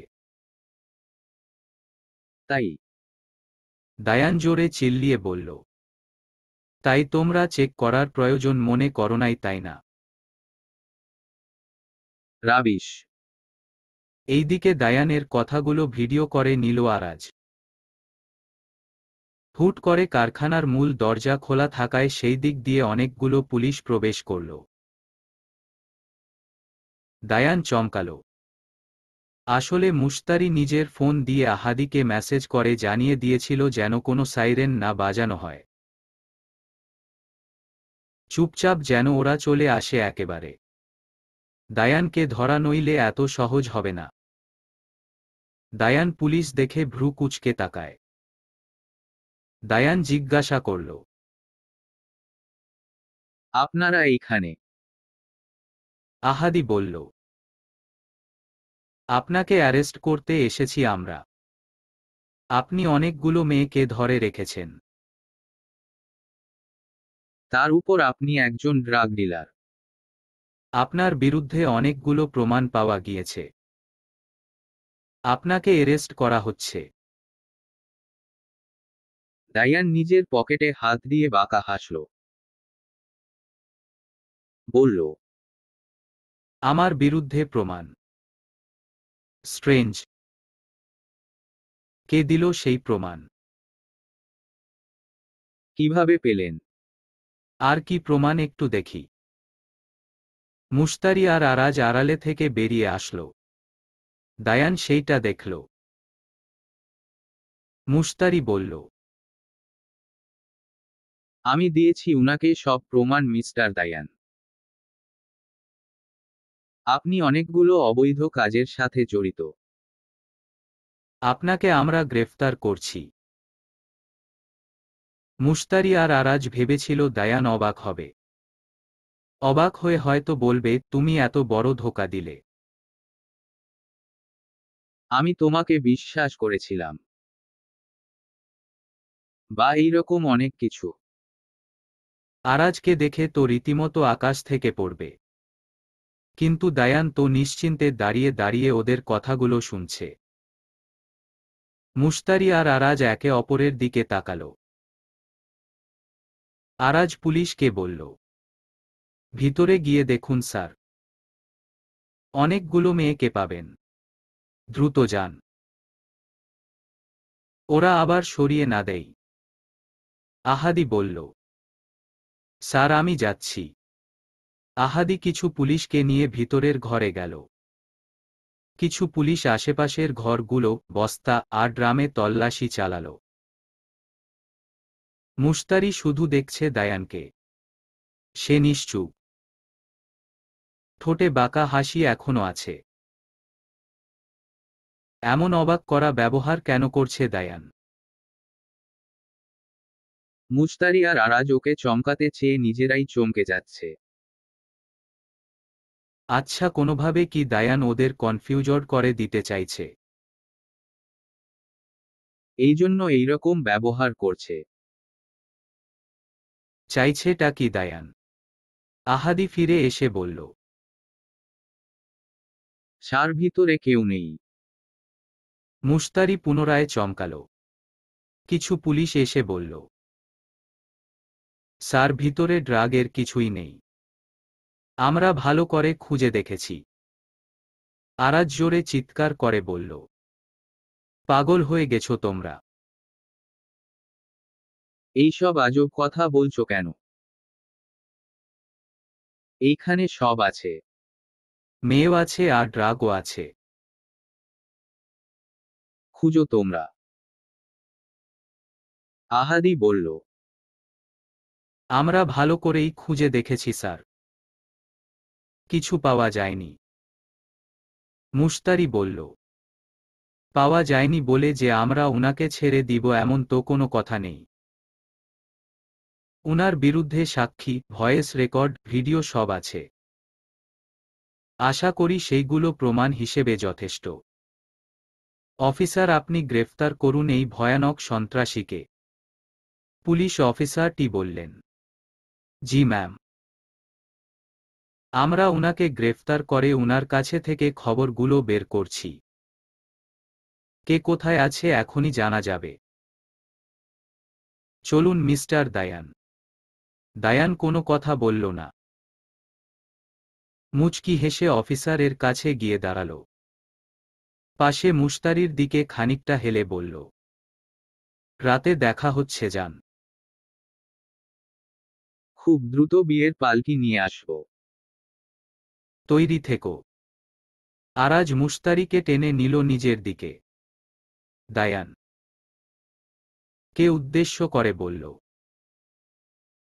আগে বের হয়ে তো আয়। তারপর না হয় দেখা যাবে। দায়ান পুনরায় বাঁকা হেসে সিটি বাজাতে বাজাতে অফিসারের সাথে চলে গেল। ইলা আহাদির সাথেই ছিল, কিন্তু ও একটু পরে ঢুকেছে। দায়ানকে নিয়ে যেতে দেখেই ও এসেছে। ওকে আহাদি আসতে নিষেধ করেছিল, কারণ ও একে তো ভীতু, তার উপর গান ভালো করে চালাতে জানে না। বেশি নার্ভাস হয়ে গেলে গানের নিশানা ওর ভুল হয়ে যায়। ইলা খানিকটা রাগ করলেও পরে ব্যাপারটার গুরুত্ব বুঝতে পেরে নিজেই চুপ করে যায়। এত সহজে, এত তাড়াতাড়ি উনাকে ধরা গেল। বাহ, ভালো তো। মুশতারি বলল। মোটেও ভালো না।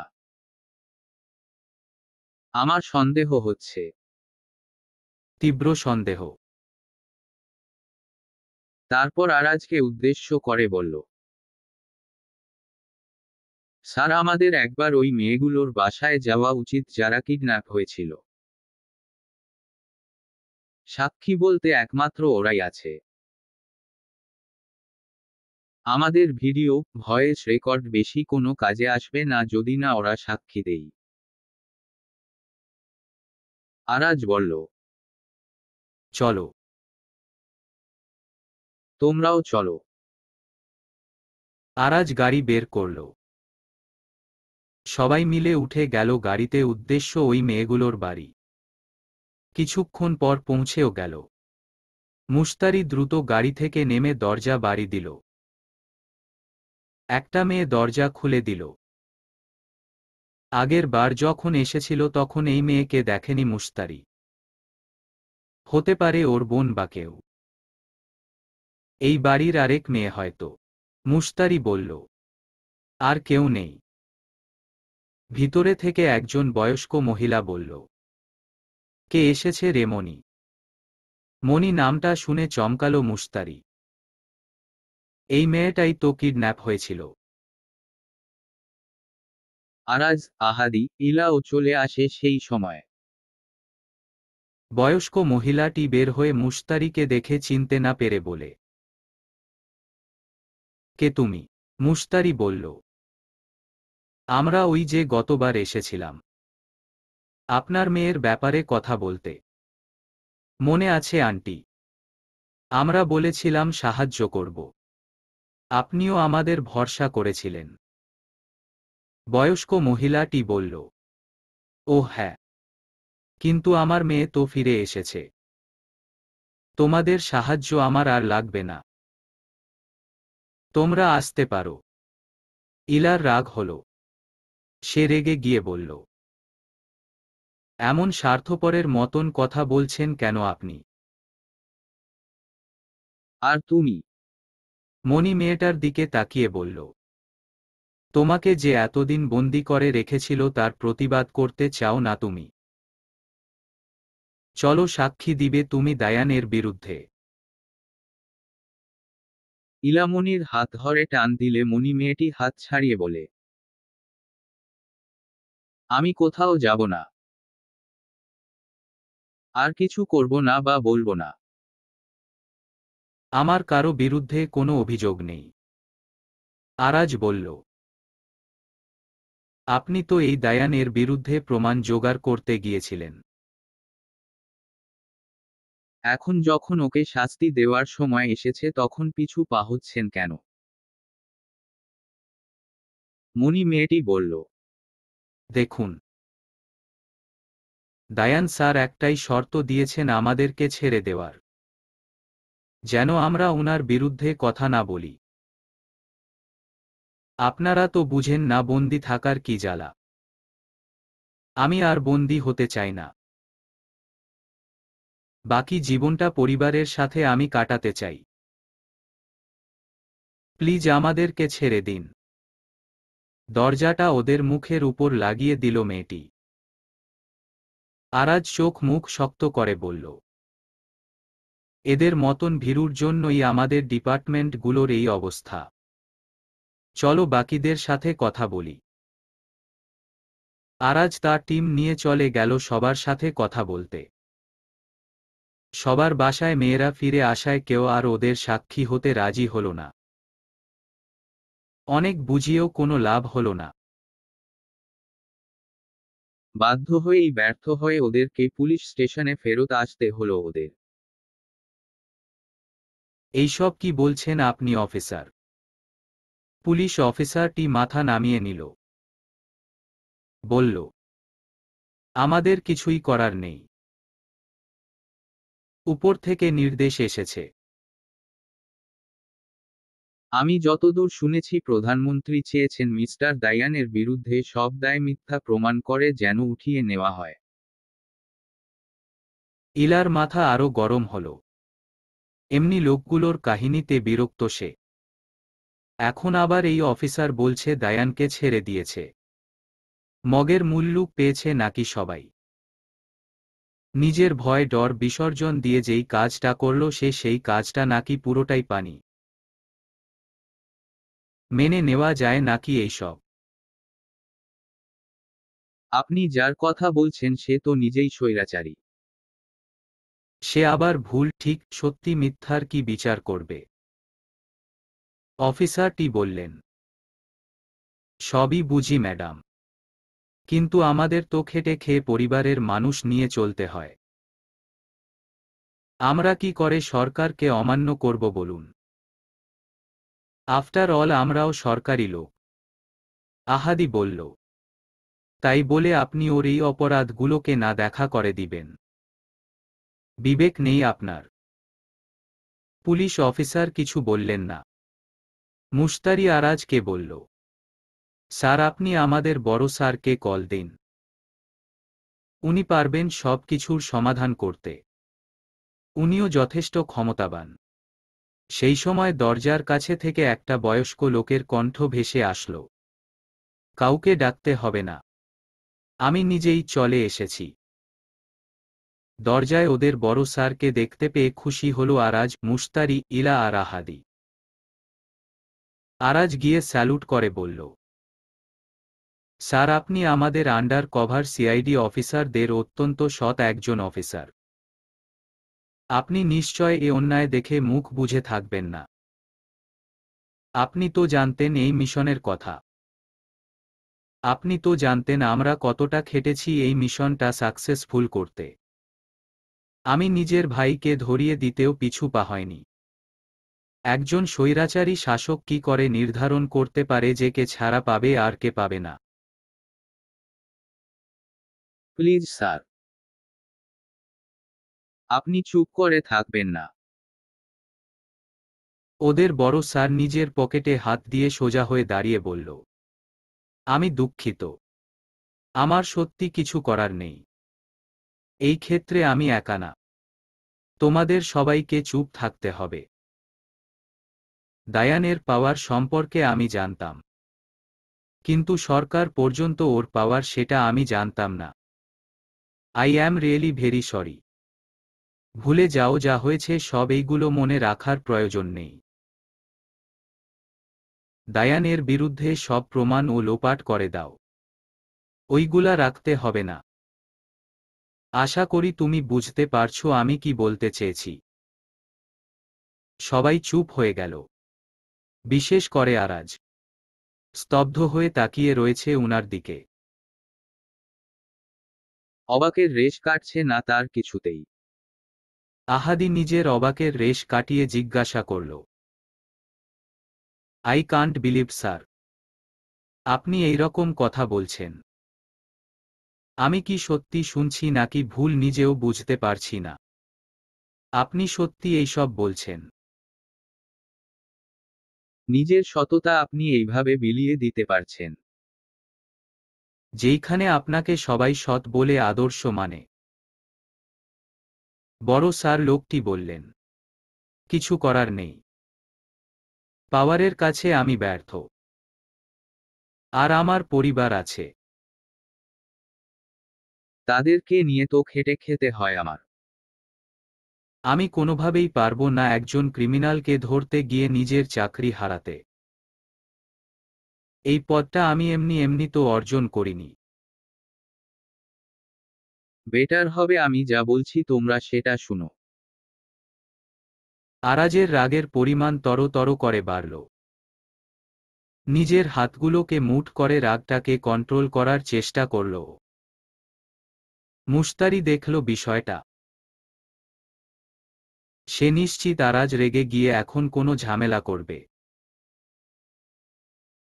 মুশতারি আরাজের হাত টেনে ধরে বলল, যেহেতু আপনি এইখানে নিজেই কথা বলছেন তাহলে আমাদের আর কিছু বলার নেই। আর আমরা যে অভিযোগ আর প্রমাণগুলো না তুললেও আপনি সেইটা অদৃশ্য করে দিবেন সেটাও আমরা বুঝতে পেরেছি। আমাদের সেই হিসেবে প্রয়োজন নেই কোনো এইখানে। আমরা আসছি। আহাদি, ইলা চলে এসো। স্যার চলুন। আরাজকে টানতে টানতে নিয়ে যেতে লাগল মুশতারি। এই সময় ঠান্ডা মাথায় কাজ করতে হবে। এমন কিছুই করা যাবে না যার জন্য পরে পস্তাতে হয়। আপাতত খেলা যেইভাবে ঘুরেছে সেইভাবে ঘুরানো থাক। দেখা যাক না যদি আরও একবার চেষ্টা করা যায়। মুশতারি আরাজকে বাইরে আনতেই আরাজ নিজের হাত ছাড়িয়ে নেই ঝটকা মেরে। মুশতারি বুঝেছে ছেলেটা প্রচুর রেগে আছে। কিন্তু যে করে হোক আপাতত ওকে শান্ত করতে হবে। হবেই। স্যার আপনি শান্ত হয়ে ব্যাপারটা একটু বুঝার চেষ্টা করুন। এই সব কিছুর মাঝে নিজের রাগ দেখালেই হয় না। আপনার কি মনে হয় আমার রাগ হচ্ছে না? কিন্তু আমি সেটা দেখাতে পারছি না। ওই যে কথাটা আছে না, পাওয়ার। ইলা বলল, হ্যাঁ, আমার তো আর কম রাগ হচ্ছে না। মনে চাইছে ওই দাইয়ানের মাথাটা ফাটিয়ে টুকরো টুকরো করে দেই। কিন্তু পারছি আর কই।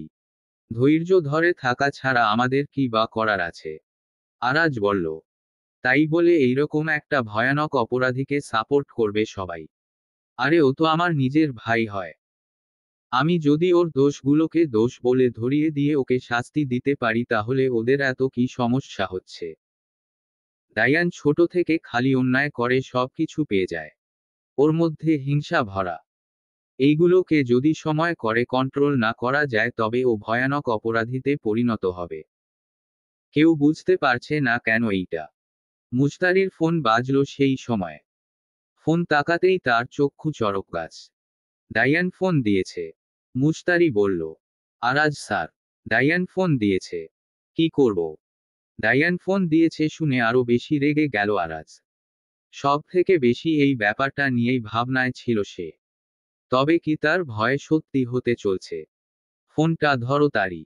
লাইট স্পিকারে দাও। আহাদির কথায় সহমত প্রকাশ করল ইলা। বলল, হ্যাঁ তাই কর। শুনি না কুলাঙ্গারটা কি বলে। মুস্তারি ফোনটা রিসিভ করে লাউড স্পিকার অন করে হেলো বলল। ওই পাশে থেকে দায়ান বলল, অনেকবার ফোন দিয়েছি তোমাকে, এতক্ষণ ধরনি কেন? তবে কি আমার ছাড়া পাওয়ার খবরটা পাওনি তুমি? মুস্তারি বলল, আপনি তো এতক্ষণে বুঝে গেছেন আমি কেন গিয়েছি আপনার কাছে, কেন আপনার সবকিছু সহ্য করেছি এতদিন। তাহলে আপনার তো আমার উপর রাগ করার কথা। কেন ফোন দিয়ে অযথা বিরক্ত করছেন? নাকি আমাকে ধরতে চাইছেন? যেইভাবে অন্য মেয়েগুলোকে ধরে কিডন্যাপ করে এতদিন আটকে রেখেছেন ঠিক সেইভাবে। ডায়ান হোহা করে হেসে উঠল। একটু হেসে কিছুক্ষণ পর হাসি থামিয়ে বলল, ঠিক বলেছ তুমি।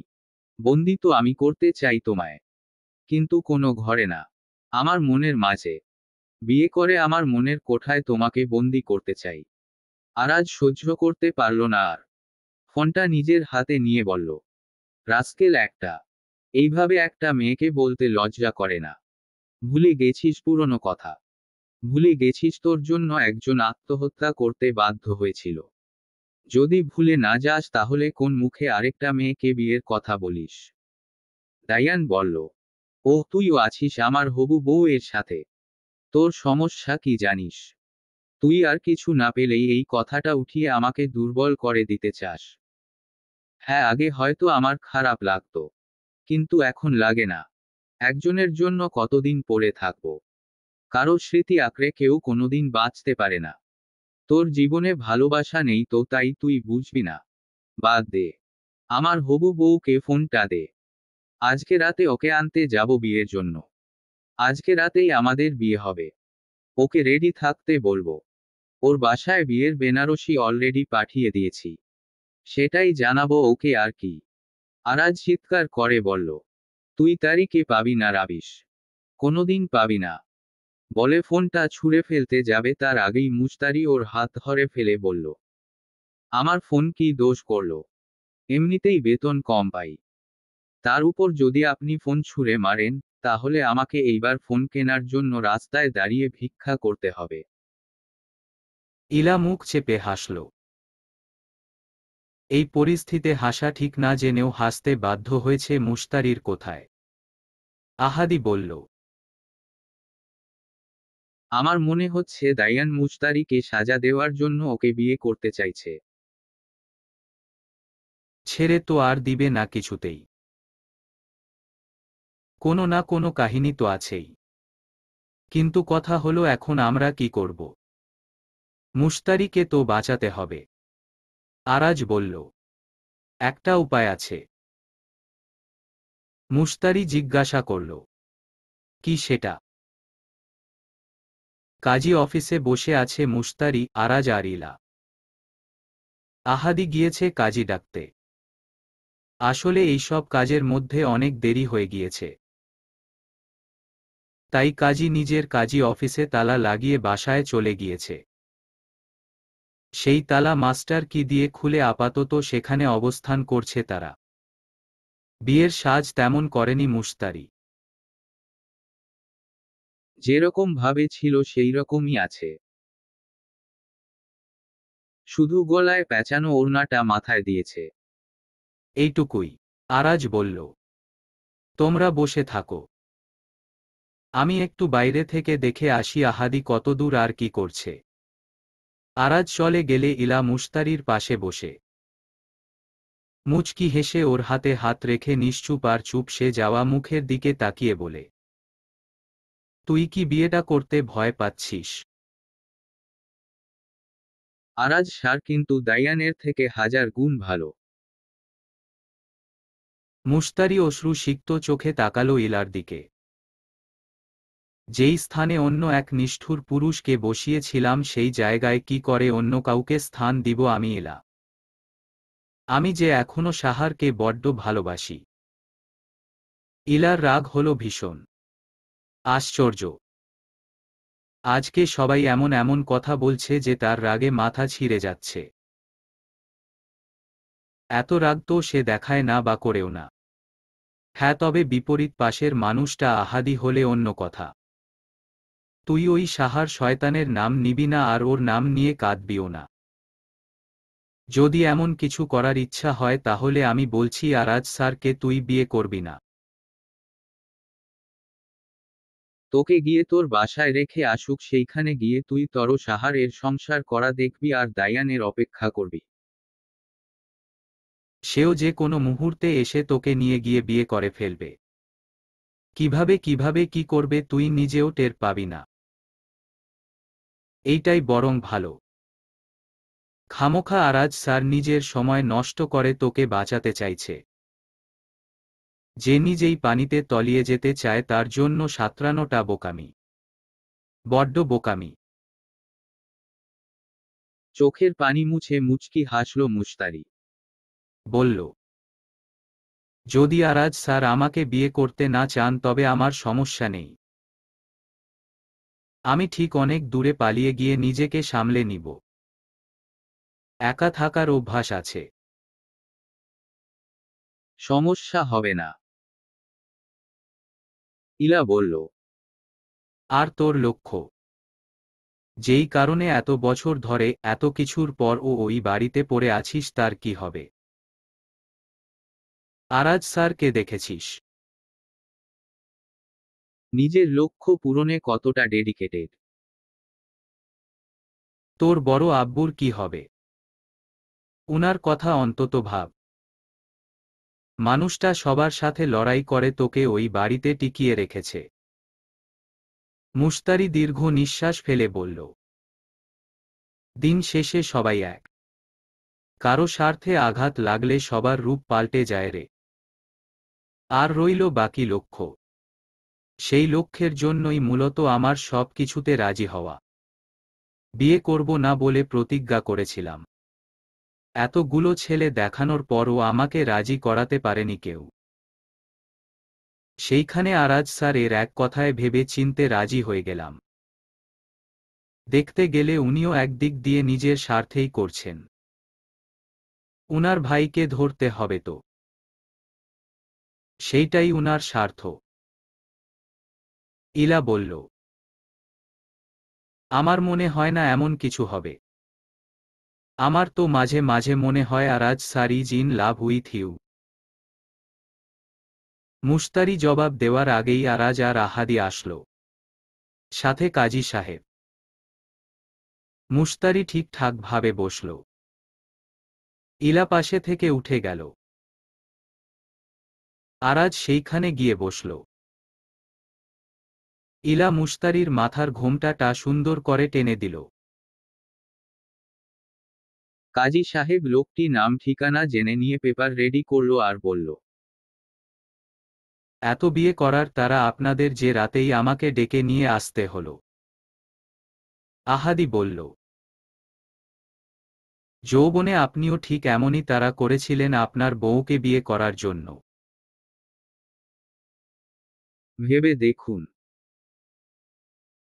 কাজী সাহেব লোকটি বেশ ভাব নিয়ে বলল, আমার বউ নেই।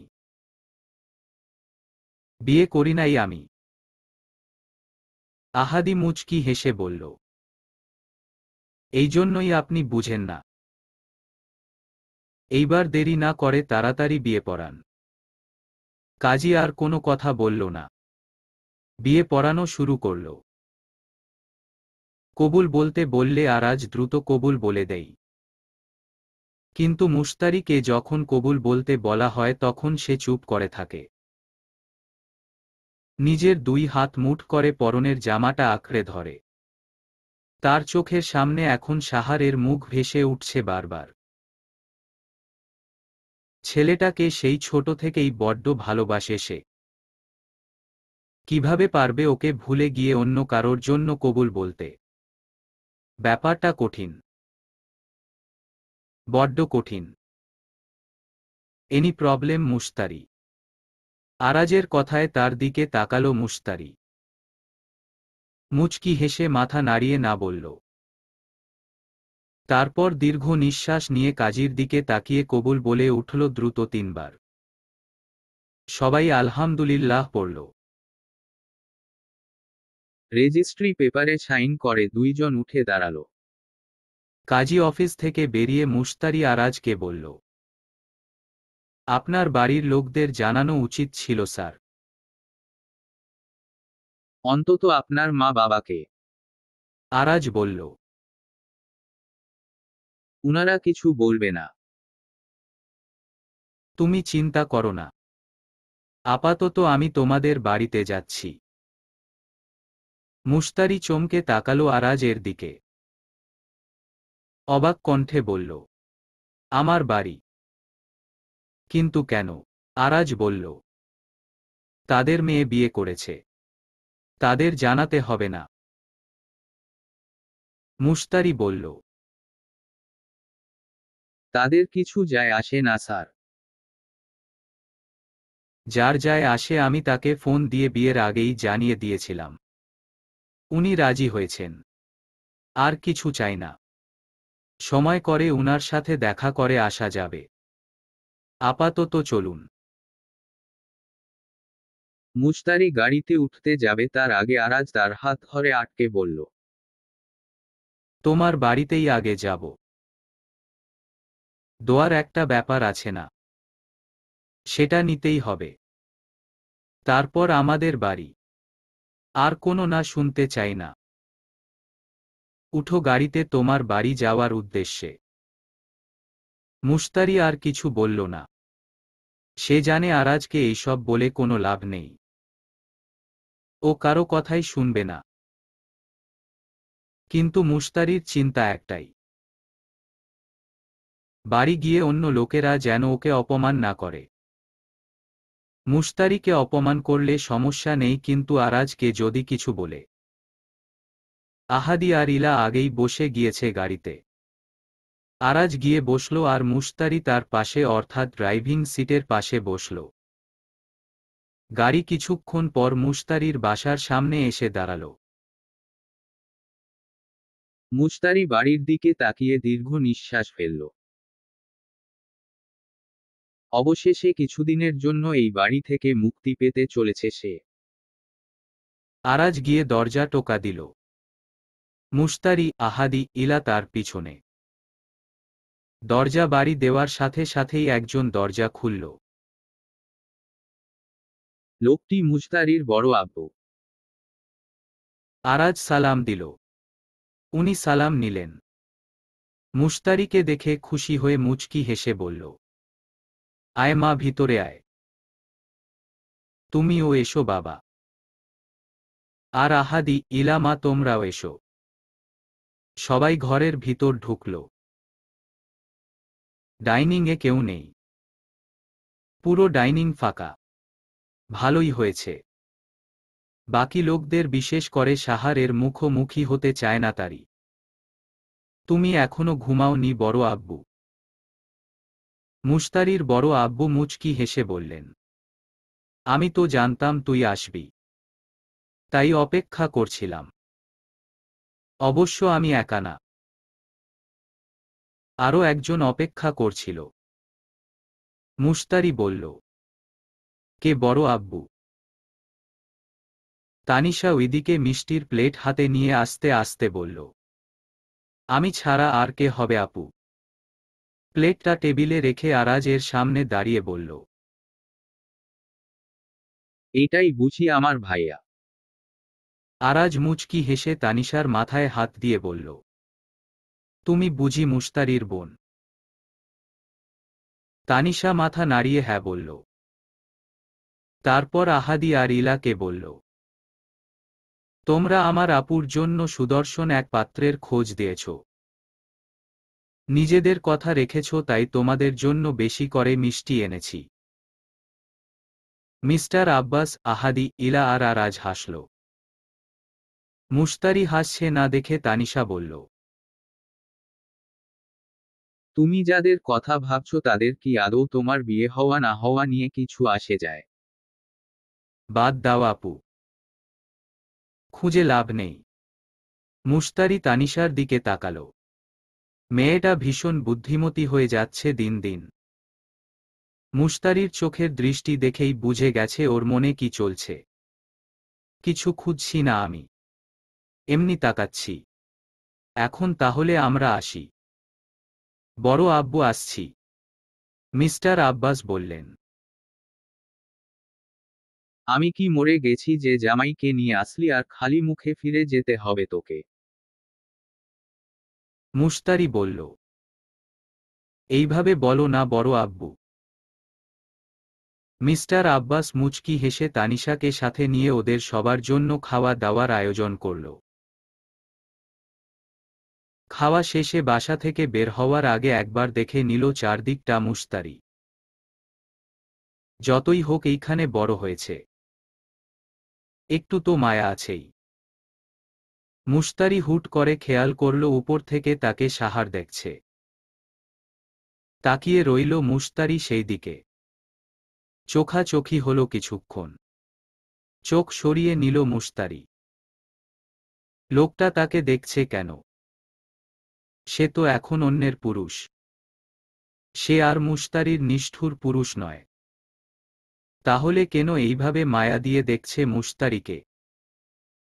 হয়তো দেখছে যে মুশতারির মতন কুৎসিত মেয়ের কপালে আরো কোন কুৎসিত এসে জুটল।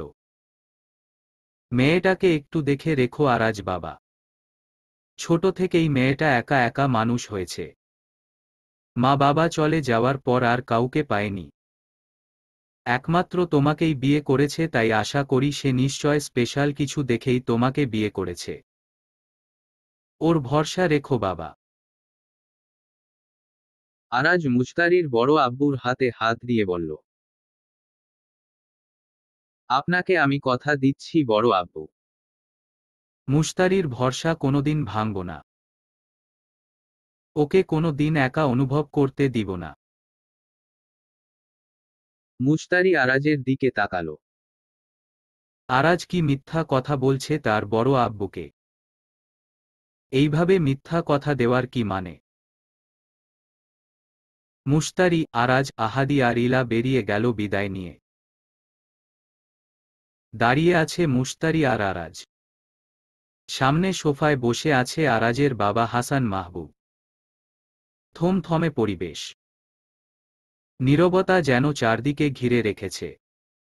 এ যেন ঝড়ের পূর্বাভাস। বাসায় আসার কিছুক্ষণ আগে আরাজ ওর বাবাকে ফোন দিয়ে বলে ও বিয়ে করেছে, বউ নিয়ে আসছে।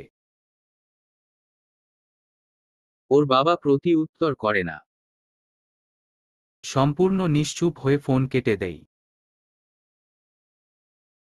তারপর দরজায় এসে টোকা দিলে ওর মা দরজা খুলে দিয়ে ঘরে ঢুকে যায়। ওরাও পিছু পিছু আসে। সেই তখন থেকেই চুপচাপ দাঁড়িয়ে আছে। আহাদি আর ইলা ও সন্দেহ করেছে হয়তো ওর বাবা রেগে আছে তাই ফোন কেটে দিয়েছে। ওরা অমনি অমনি চলে গিয়েছে দুইজন। ঘরে আর আসেনি। বাবা আমি। হাসান মাহবুব সাহেব উঠে দাঁড়ালেন। গম্ভীর কণ্ঠে নিজের দুই হাত পিছনে রেখে সোজা হয়ে দাঁড়িয়ে বলল, আমাদের থেকে এত কিছু লুকানোর কারণটা আগে বলো। আরাজ মাথা নিচু করে নিল। বাবা তুমি যখন সবটা জেনেই গিয়েছ তখন। হাসান মাহবুব আরাজকে আটকে বললেন, সবটা জেনে গেছি মানে কি? তুই আমাদের জানাতি না নিজে থেকে? ভাগ্যিস দায়ান গিয়েছিল আজকে পুলিশের ওইখানে কোনো একটা কাজে। নইলে তো তোর আসল চেহারা, তুই যে একটা আন্ডার কভার সিআইডি অফিসার, সেটা জানতেই পারতাম না আমরা। কেন এতগুলো বছর ধরে সবার এত কথা শুনেছিস? বল। আরাজ তাকালো ওর বাবার দিকে। দায়ান তার মানে বলেনি যে ওকে আরাজ ধরে নিয়ে গেছিল। বলেছে কাজ আছে। কেন মিথ্যা বলল দায়ান? নিজেকে বাঁচাতে। নাকি অন্যভাবে আরাজকে ফাঁসানোর প্ল্যান করছে সে? আরাজ বলল, কোনো কারণ নেই বাবা। আসলে মা তো আমাকে ভীষণ আদর করে। এইরকম কঠিন কাজ মা আমাকে করতে দিবে না। তাই আর কি জানায়নি। হাসান মাহবুবের স্ত্রী তাহমিদা মাহবুব ছেলের কাছে এগিয়ে আসলেন। পুরো মুখে হাত বুলিয়ে বললেন, আমার ছেলের যে এত গুণ আছে এটা আমি আগে কেন বুঝিনি। আমি কেন বুঝতে পারিনি যে আমার ছেলে যে ছোট থেকে এত মেধাবী সে কিছুতেই হাবিলদার পোস্টে কাজ করতে পারে না। তারপর আরাজের কপালে চুমু দিলেন। তারপর মুশতারির দিকে তাকাল। মুশতারির গালে হাত দিয়ে বলল, আমার ছেলের সাথে কবে থেকে এইসব চলছে তোমার? একটি বার ও জানালে না আমাদের? আমাদের আগে বললে আমরা না হয় ধুমধাম করে তোমাদের বিয়ে দিতাম। এইভাবে লুকিয়ে কেন বিয়ে করলে বলো তোমা? মুশতারি কিছু বলার আগেই ওর পিছনে থেকে দায়ানের গলা ভেসে আসলো। দায়ান বলছে, তুমি কি জানবে মা? আমিও তো জানতাম না ওদের মধ্যে এত ইন্টু পিন্টু চলছে। জানলে তো আমি নিজে দায়িত্ব নিয়ে দাঁড়িয়ে থেকে ওদের বিয়ে দিতাম। দায়ানের এমন কথায় ভ্রু কুঁচকে গেল মুশতারির। আরাজের দিকে তাকালো সে। আরাজও বোঝার চেষ্টা করছে দায়ান ঠিক কি করতে চাইছে। ওর প্ল্যানটা আসলে কি তুইও জানতি না তাহলে? মায়ের কথায় এগিয়ে এসে মাকে জড়িয়ে ধরে বলল দায়ান। আমি জানলে তোমাদের না জানিয়ে পারতাম বলো? আমি কি তোমাদের থেকে আজ পর্যন্ত কিছু লুকিয়েছি? তোমাদের বড় ছেলের মধ্যে। তার মধ্যে তো রহস্যের ভাণ্ডার। আরাজ কিছু বলল না। দায়ান এগিয়ে এসে মুশতারির পাশে দাঁড়াল। খানিকটা মুশতারির দিকে ঝুঁকে বলল, এখন তো তাহলে তুমি আমার ভাবি হয়ে গেলে তারি। সব সময় শুনেছি বিয়ে হয় বউ, এই প্রথম শুনলাম বিয়ে হয়েছে ভাবি। তুমি তো দেখছি ইতিহাস বদলে দিলে। দায়ানের চাহনি ভালো লাগলো না আরাজের। মুশতারিকে নিজের কাছে টেনে নিয়ে ওর ঘাড়ে হাত দিয়ে ওকে নিজের দিকে টেনে নিয়ে বলল, তোর কথাটা ক্লিয়ার করে বললে ভালো লাগতো বেশি। বুঝতে পারছি না কি বলতে চাইছিস। দায়ান হুহা করে হেসে উঠল।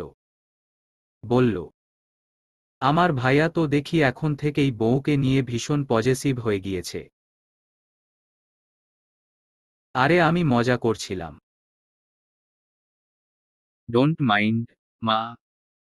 ভাইয়া আর ভাবিকে বাইরে দাঁড় করিয়ে রেখেছ কেন?